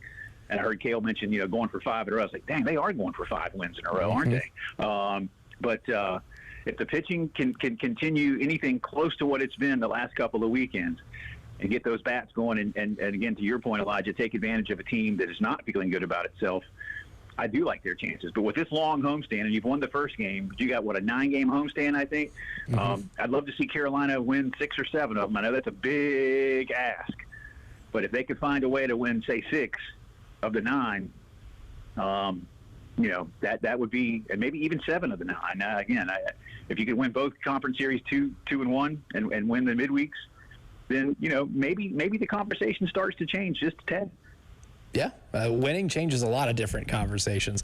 That's Jay Phillips. Jay, appreciate your time as always. We're gonna get you back on here again soon. Miss having you. Yeah. Well, you know how to find me, but it's the morning, so I'm usually asleep. Enviable. Yeah, enviable of that position. That's our pal, Jay Phillips. Appreciate you, Jay. All I'm going to say is at least you're back on Eastern time, my man. So talk about envy. I did not envy you getting up at 3 a.m. Pacific, so that's all I'm going to say. Kudos to you. That was a test of will, if I've ever had one in my life. Good stuff there for our man, Jay Phillips. Right, we'll talk to Jay again. Appreciate you. See you, Jay. We'll talk to him again down the road. But coming up next is time for the early game, third and long hour to go deep. Part 5 of the art of team building in modern college sports. What are the prime examples that we have? We'll tell you who they are coming up next. Wow, what a play. The Game Network. Columbia, Charleston, Florence, and Myrtle Beach. Gamecock fans, get ready for something new this season. Charleston now has a new station for Carolina sports talk. Dial in to 96.9 The Game on HD3. Head to 96.9 FM and on an HD radio, punch into HD Channel 3. You'll unleash live Carolina coverage you can listen to all day long. New on HD3. It's 96.9 The Game HD3, South Carolina's newest sports station. Sponsored by Castle Brothers Home Services. CastleBros.com. Replacing your HVAC system doesn't have to be an emergency. Plan now, pay less later. For a limited time, get $1,500 off a new home comfort system, plus a free 2-year Comfort Club maintenance membership. Visit CastleBros.com. BOGO is back at iMart Express. Come on. Okay. Right now, for a limited time only, new customers can buy their first pair of glasses and get a second pair free. Plus, with eye exams available and same-day glasses, you'll never miss a moment. It's the kind of savings and service you can really get used to. Come on. Okay. Find a location near you at imartexpress.com to shop our BOGO event today and see everything we have in store for you. iMart Express. Get glasses. Go see. Join Gamecock fans of all ages on Saturday, April 25th as you run, walk, or jog through Gamecock Park and the indoor and outdoor football practice fields for this year's Cocky Trot 5K and Fun Run and Walk. It's fun for the whole family, so don't miss out. Registration includes a commemorative race shirt and medal and access to purchase discounted football and baseball tickets. Register today at GamecocksOnline.com/CockyTrot. That's GamecocksOnline.com/CockyTrot. Hey, this is Jen Jensen for CHW Cabinetry. My family is using CHW Cabinetry, and they are fantastic to work with. They make sure you're satisfied with every step of the process. Not only do their photorealistic renderings show exactly what your new space will look like, their job site guarantees everyone is on the same page, literally. Experience the CHW difference for yourself. Go to chwcabinetry.com to see more, or call them at 803-520-6837, and be sure to tell them Jen Jensen sent you. CHW Cabinetry, passion from inspiration to installation. It's the first day of the first grade, and she found a new best friend. It's a laid-back Sunday afternoon you wish would never end. The homemade taste of Bluebell and good friends gathered round. The good old days are being made right now. Introducing Bluebell Pro, a dessert with up to 12 grams of protein and 110 calories or less per serving. Low fat, no added sugars, and gluten-free. Dig into a pint. It's more than just protein. It's Bluebell Pro. Never has high protein tasted so good. The good old days are being made right now. The good old days are being made right now. Look for Bluebell ice cream in your local grocer. If you can't find it, ask for it. Plus text and title with approved credit. Call 866-243-4623 for details. Holy cow! JT's Jeep Ram has new Grand Cherokees from $29,990. How about $5,000 more for your trade? 0% for 72 months. A 1,000,000-mile warranty on every new JT's vehicle. Even if your credit's a little cockeyed, JT will get you approved and save you money too. Drive a new Grand Cherokee for $29,990 with a 1,000,000-mile warranty. JT's Jeep Ram 378 Lexington or Greystone Boulevard. Declaration of Deal Sales Event. Full Send Golf. You guys know how much I really love golf, and I think every week would be dope to post on the golf channel. I want to get a lot of guests on here. Salim's going to take lead. I'm down to be in it. It's not really work to play golf. Join the party on the golf course. I was like, let's go to the range.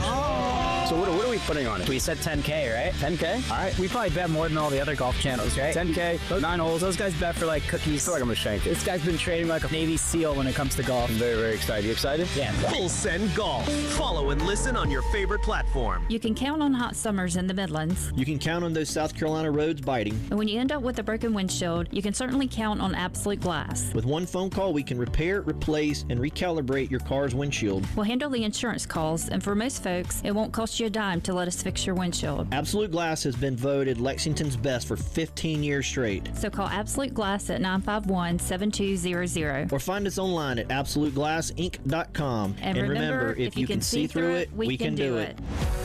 It's the Game Network Traffic Report from the Schroeder's Towing Traffic Center. Broken down and need a tow or even free signage for your lot? Dial pound 250 and use keyword tow truck today. This is Cale Wilson giving you guys another traffic report. We've got a couple incidents. We got one on Fort Jackson Boulevard at I-77. We've got one on Garner's Ferry Road at Pineview Road and Hallbrook Drive. And then we've got one in Lexington County on Sunset Boulevard near Corley Mill Road and Ginny Lane. And then we've got our long-term road construction in Richland, Horry, and Lexington County. Gamecock baseball team hopes to win their 5th straight tonight, as tonight at 7 p.m. they host number 17 Mississippi State, hoping to win their 2nd series in the SEC in a row. The Early Game. With former Gamecocks Preston Thorne, Elijah Campbell, and Jen Jensen. On the Game Network, 107.5 Game app, and the Game TV radio on YouTube.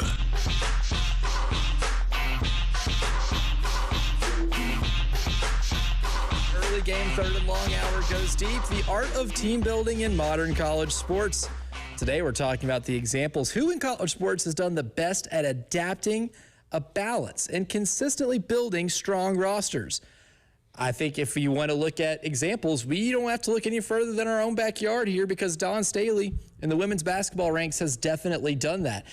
Striking a balance between strong high school recruiting, and as we saw with Jordan Lee committing to play for the Gamecocks in the transfer portal, still being able to get big-time contributors to be able to adapt to certain roles. You saw Tania Latson last year as the leading scorer in college basketball, decided to come to South Carolina because she wanted to win and take a step back in the scoring role, not scoring as much as she would have at Florida State, but buying into the program and being able to give the team something they might have lacked the year before. And there are countless examples. Medina Okot, another transfer portal success dub for Dawn Staley. That list goes pretty long too, as well as being able to just nail every single high school evaluation that you can. All right, but in fairness, I have to put Dawn Staley in that Kurt Signetti category, as in, like, you probably are not that.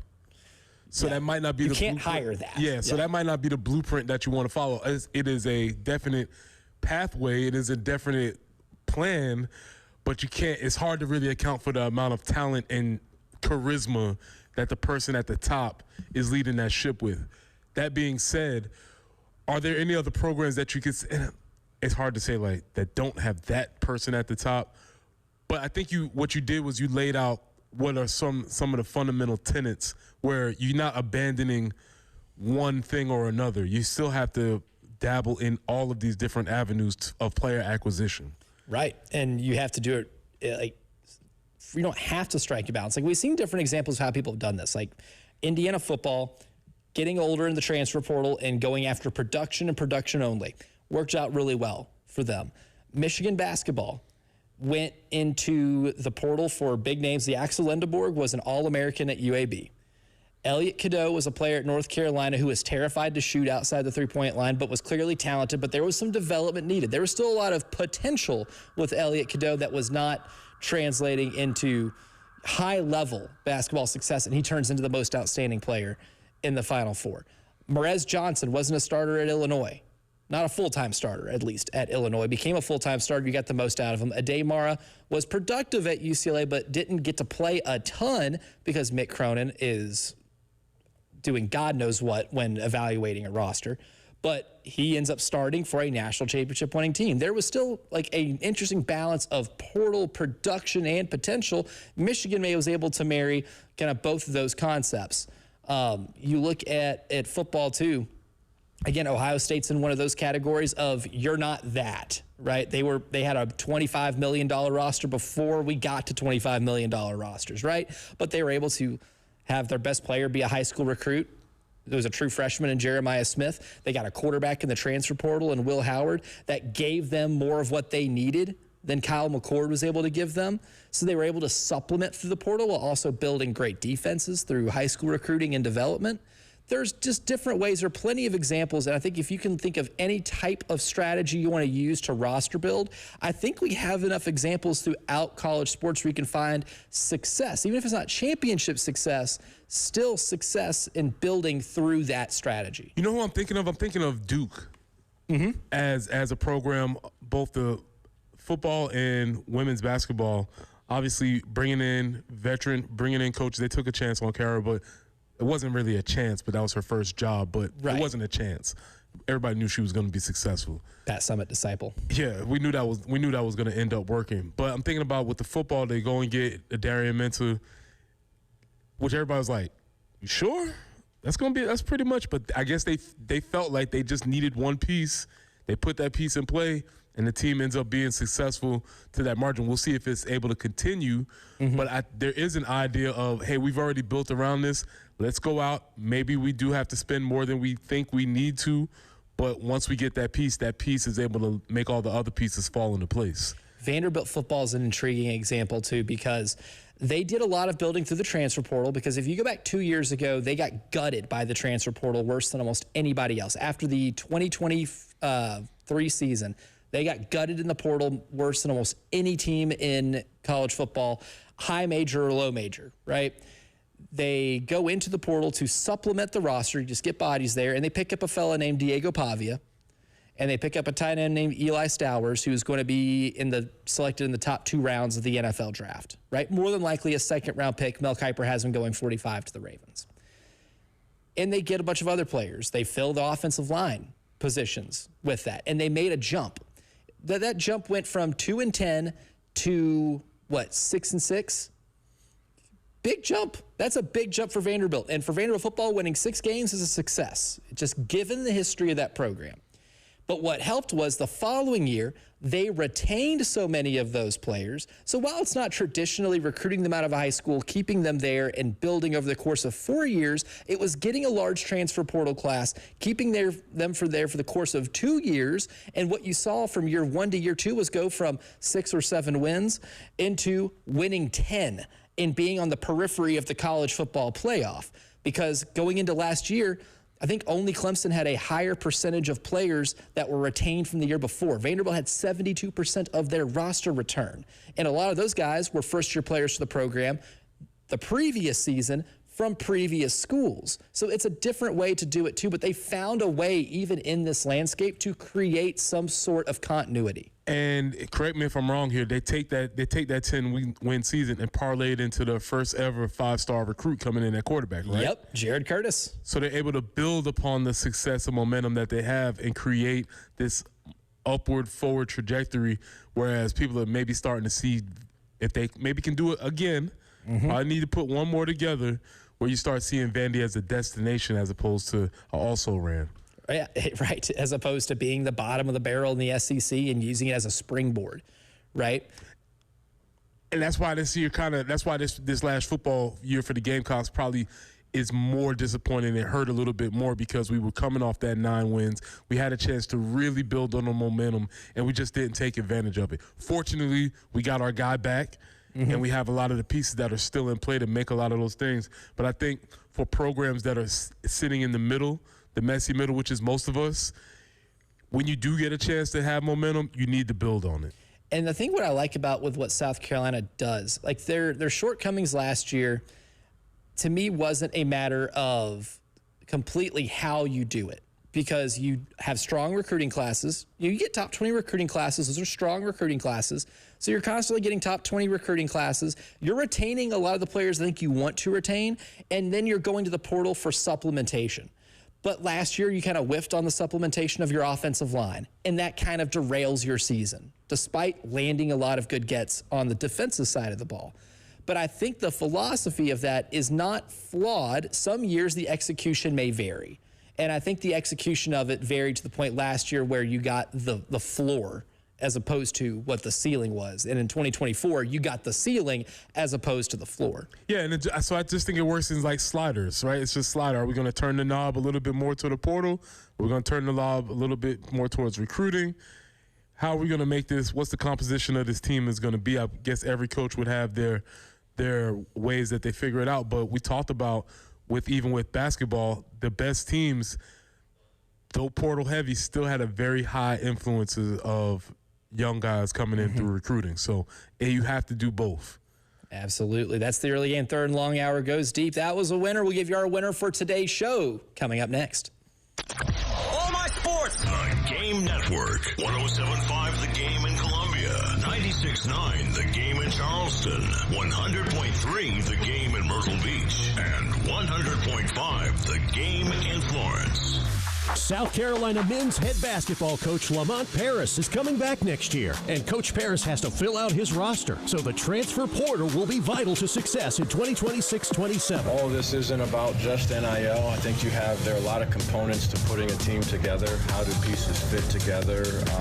What does a player play? The fashion and style of ball that you would like roles are important. And the game will dig into every player. Even what they ate in elementary school. On your home of everything Gamecocks. 107.5 The Game. And The Game Network. This is a Westwood One Sports Minute. The Orlando Magic are an unmitigated disaster. Losing last night to Philly, looking like the team without its best player. Philly didn't have Joel Embiid. Paying Paolo Banchero a ton of money. Franz Wagner a ton of money. Desmond Bane a ton of money. Jalen Suggs a ton of money, and may not even make it to the playoffs. Orlando will likely fire coach Jamal Mosley if things continue to go south, but the problems for Orlando go way beyond the coach. I'm Nick Costos.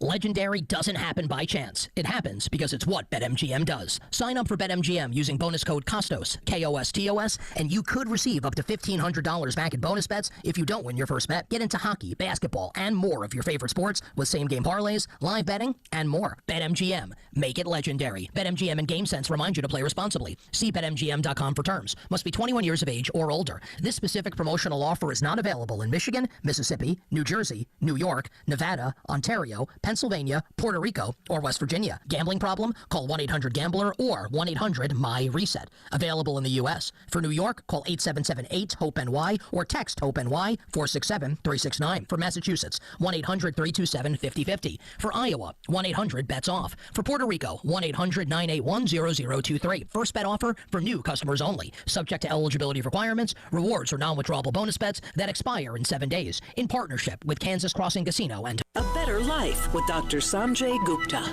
You may remember last fall, President Trump came out and pretty emphatically told women not to take Tylenol while pregnant because he said it raises the risk of autism. Now, study after study shows that's just not the case, and a lot of the confusion has since dissipated. Experts think because the scientific and medical community was so prompt in its response and so definitive in its assertion of the utility and safety of Tylenol during pregnancy as needed. Just about all obstetricians agree that not treating a fever is a much greater risk to an unborn baby than this well-established over-the-counter medication. The discussion around this, though, was a good reminder that, like with any drug, you do want to take the smallest possible dose to be effective for the shortest amount of time. And also remember, no aspirin or ibuprofen at all while you're pregnant. I'm Dr. Sanjay Gupta, helping you live a better life. Get in the zone, AutoZone. Annie's first oil change wasn't as hard as she thought because she went to AutoZone, where a friendly AutoZoner helped her find the right oil and save on an oil filter. He explained the job and showed her free how-tos on AutoZone.com. When she was done, AutoZone recycled her old oil for free. No hassles, just help. Everything you need, nothing you don't. Get in the zone, AutoZone. Restrictions apply. I know that hiring can be challenging. You need someone to match your role perfectly. Well, now you can meet them fast on ZipRecruiter. Build your team, build it sooner. Meet your match on ZipRecruiter. Just head to ZipRecruiter.com/free right now to try it for free. That's ZipRecruiter.com/free. Meet your match on ZipRecruiter. Try it free. The Early Game with former Gamecock Preston Thorne, Elijah Campbell, and Jen Jensen on the Game Network, 107.5 Game app, and at the Game TV radio on YouTube. That it is about the team. Cannot play with them. Cannot win with them. Cannot coach with them. Can't do it. I want winners.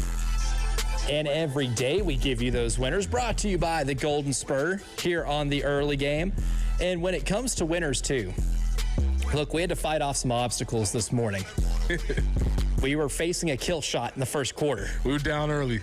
We got down 8-0, we called the timeout. But part of the reason why we were facing that deficit is because I had a bug fly into my mouth and it went like into the back of my throat. I definitely consumed this thing. But I was coughing up a lung for like the first hour of the show during commercial breaks. But you know what? We fought through it. Bugs, winner. Also, the Charlotte Hornets are playing tonight for a chance to go to the NBA Eastern Conference playoffs. They beat Orlando on the road, and they punched their ticket in. It is a win and you're in scenario for Charlotte. So those Bugs, hopefully a winner. Bugs this morning in the Marion Street Garage, winner over me. The outcome of that game will determine my mood when I walk into this studio on Monday morning. Okay, I will take heed. We will make sure we put that on the docket for us to have discussion about that. Winner, Matrix Belton, a.k.a. Trick Williams. He is on the docket wrestling this weekend. Columbia native, Keenan alum, USC grad, all the fixings, all the trappings. He is one of us. He will be on WrestleMania. So if you're not into wrestling, I get it. I understand. But if you're into Gamecock sports, if you're into supporting local Columbia kids, I keep calling him a kid because he was in my classroom. Like, I know this guy, man. He's always going to be a kid to you. If you taught him, he's always going to be a kid to you. Shout out to Matt. I taught his brother, and Matt was always around. Great family. He went by Matt. Yeah, so. 1T Matt? Yes. Okay. Matrix his name. He goes by Matt, but we can only call him Trick from here moving forward. Yes. Because that's his thing. So shout out to Trick Belton. Whoop that trick on repeat for the weekend. Oh, I love that. Winner for today's show, our buddy Cale Wilson here, filling in for Jen today, had a John Cena story. John Cena winner because John Cena did something that all of you have probably done in Williams-Brice Stadium at one point in time. And what was that, Cale?